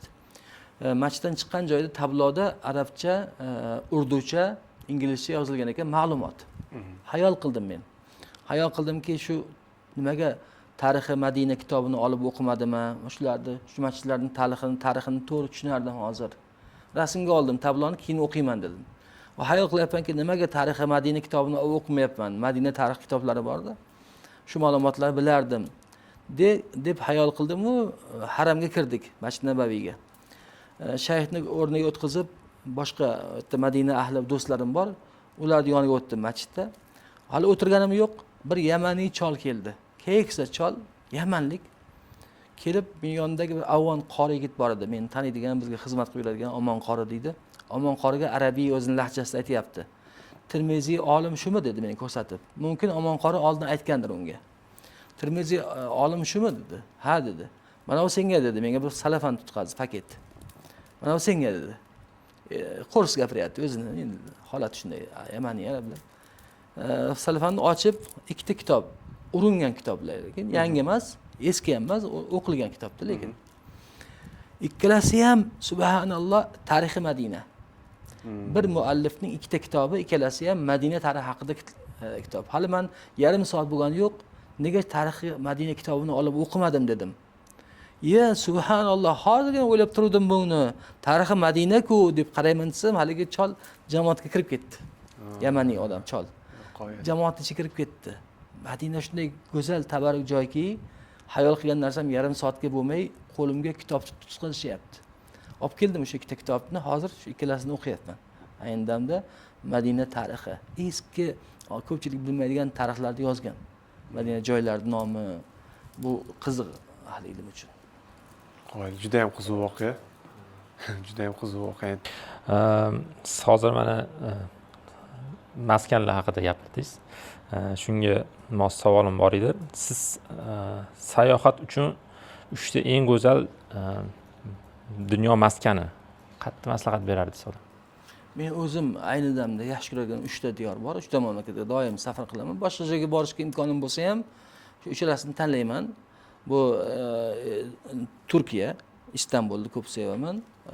Arab Amirligi, Dubay va Saudiya, Makka, Madina. Nimaga desangiz, menga Turkiya, Istanbul juda go'zal. Taomi yaqin, havosi yaqin, tili yaqin, millati yaqin. Makka, Madina boshimizning toji.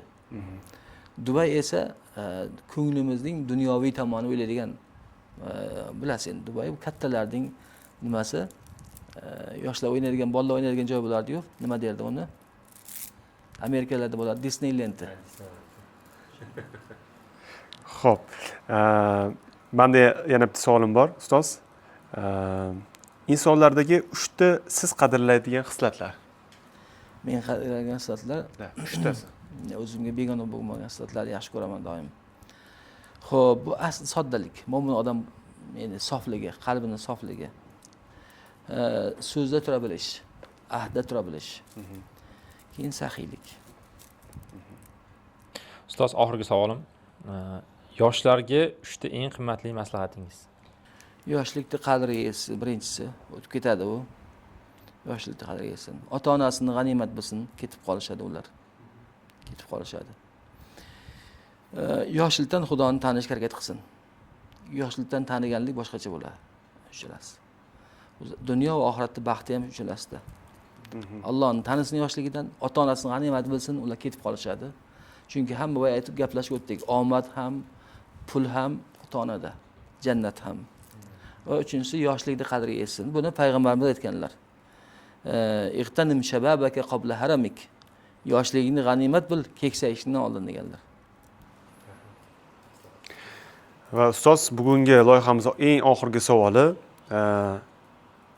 sizning orzungizdagi kelajak. Mana meni orzumdagi kelajak, mana hozir gaplashib o'tdik-ku, hamma masalalar, detallar, bunday bo'lish kerak, bunday bo'lish kerak. Mana shu hozirgi dardlarimizning natija berganini men orzu qilaman shunaqa bo'lganini. Tinch, farovon, qanaqa yadro urushlari xavf solmagan. Bugun dunyoga xavf solyapti-ku. To'g'ri. G'azoni ko'rib yig'layman har kuni. Har kuni yig'layman. Shu G'azodagi holatdan beri qanaydir anaqa bo'lib qolganman-da, nima edi? Ko'p narsaga orzu-havas qilishga ham uyalib qolyapman hozir. Mana hozir biz orzu qilgan gaplashdik, shu temalarni gaplashdik. Ya'ni tinch zamon. Birinchisi, tinchlik bo'lsa bo'lar ekan, hammasi. Tinchlik bo'lmasa, mana ko'ryapmiz, G'azoni misolida hech narsa bo'lmayapti ekan. Tinch zamon. Va rivojlangan xalqimni, masalan, xalqimizni dunyo xalqlarining orasida peshvo bo'lishini xohlayman. Rivojlangan bo'lishini xohlayman. Masalan, bizdan bolalar chet elga faqat sayohat qilishga borishni xohlayman, ishlashga emas. Borib mardikor bo'lishga emas, sayohat qilishga borishni xohlayman. Shunday jamiyat xohlayman. Qoyil. Ustoz, bugungi suhbatimiz nihoyasiga yetdi. Vaqtimiz bo'lib qoldi. Shuning uchun avvalambor siz bizni taklifimizni, bizning loyihamizni taklifini rad etmay, shunchalik vaqtingizni ajratib, samimiy suhbat qurganingiz uchun o'zimiz tomonidan minnatdorchilik bildiraman, ustoz. Sizni albatta kelasi sonlarimizda yana ham kutib qolamiz. Yana ham boshqa mavzularda biz siz bilan suhbat qurishimiz niyatimiz bor. Inshaalloh ko'rishamiz degan umiddaman. Sizdan ko'pgina foydali ma'lumotlar oldik, ko'pgina foydali maslahatlar oldik. Rahmat. Katta Tashakkur sizlarga. Men ham so'zimni oxirida bir gap aytmoqchiman. Buni kecha jumada ham gapirdim. Tush ko'rayotgan odam tush ko'ryapman demaydi. Tush ko'rayotgan mahalda tush ko'rayotganligini bilmaydi. Haqiqatni ko'ryapman deb o'ylaydi. Uyg'ongandan keyin tush ko'ribman deydi. To'g'ri. Ba'zan bir xillar rosa uzoq tush ko'radi, serial tush ko'radi. Eng uzoq ko'rganda ham 6 sekunddan ziyod tush ko'rmas ekan odam. 6 sekund bu yoqda, u yoqda esa yillar tushini ko'radi. Yillar davomida. Bu Qur'oni Karimda Alloh subhanahu va taolo bir oyatda marhamat qilgan innal yawma inda robbika ka alfi sana deydi. Mimma ta'uddun. Sizlar sanaydigan bir kun Allohning nazdida 1000 yilga teng deydi. 6 sekund tush ko'riladi, lekin tushda uzoq voqealar ko'riladi. Uyg'ongandan keyin esa tush ko'ribman deydi. inson ham bu dunyodan o'tgandan keyin uyg'onadi va tush ko'ribman deydi. Va odamlar har xil tush ko'radi. Yaxshi tush ko'rsa xursand bo'ladi. Payg'ambarni ko'rsa o'zini baxtli his qiladi. Yomon tush ko'rsa deganlar payg'ambar alayhisalom o'rnidan turib chap tomonga 3 marta tuflab qo'ysin va Allohdan panoh so'rasin deganlar. Odamlar esa har xil tush ko'ryapti. Bugungi tushlarimiz yadro bombalari bo'layapti. Mazlumlar tushlarini ko'ryapmiz. Endi xohlardim, umid qilaman, duo qilamanki hammamiz solih tush ko'raylik, yaxshi tush ko'raylik, ya'ni yaxshi hayot kechiraylik. Oxirat bu dunyoga qarab andoza oladi. Insonning, mo'minning hayotiga qarab oxiratdan darak beradi. Oxirat ham shunday bo'ladi. Sizlarga muvaffaqiyat, Alloh o'z barakatlab bersin. Barakalloh, Alloh rozi bo'lsin. Rahmat katta. Bugungi suhbatimiz manfaatli bo'lsin inshaalloh. Yurakdan gapirdik. Albatta yuraklarga borishiga shubhamiz yo'q. Rahmat kattakon ustoz. Yana bir bor. Xo'p, sog'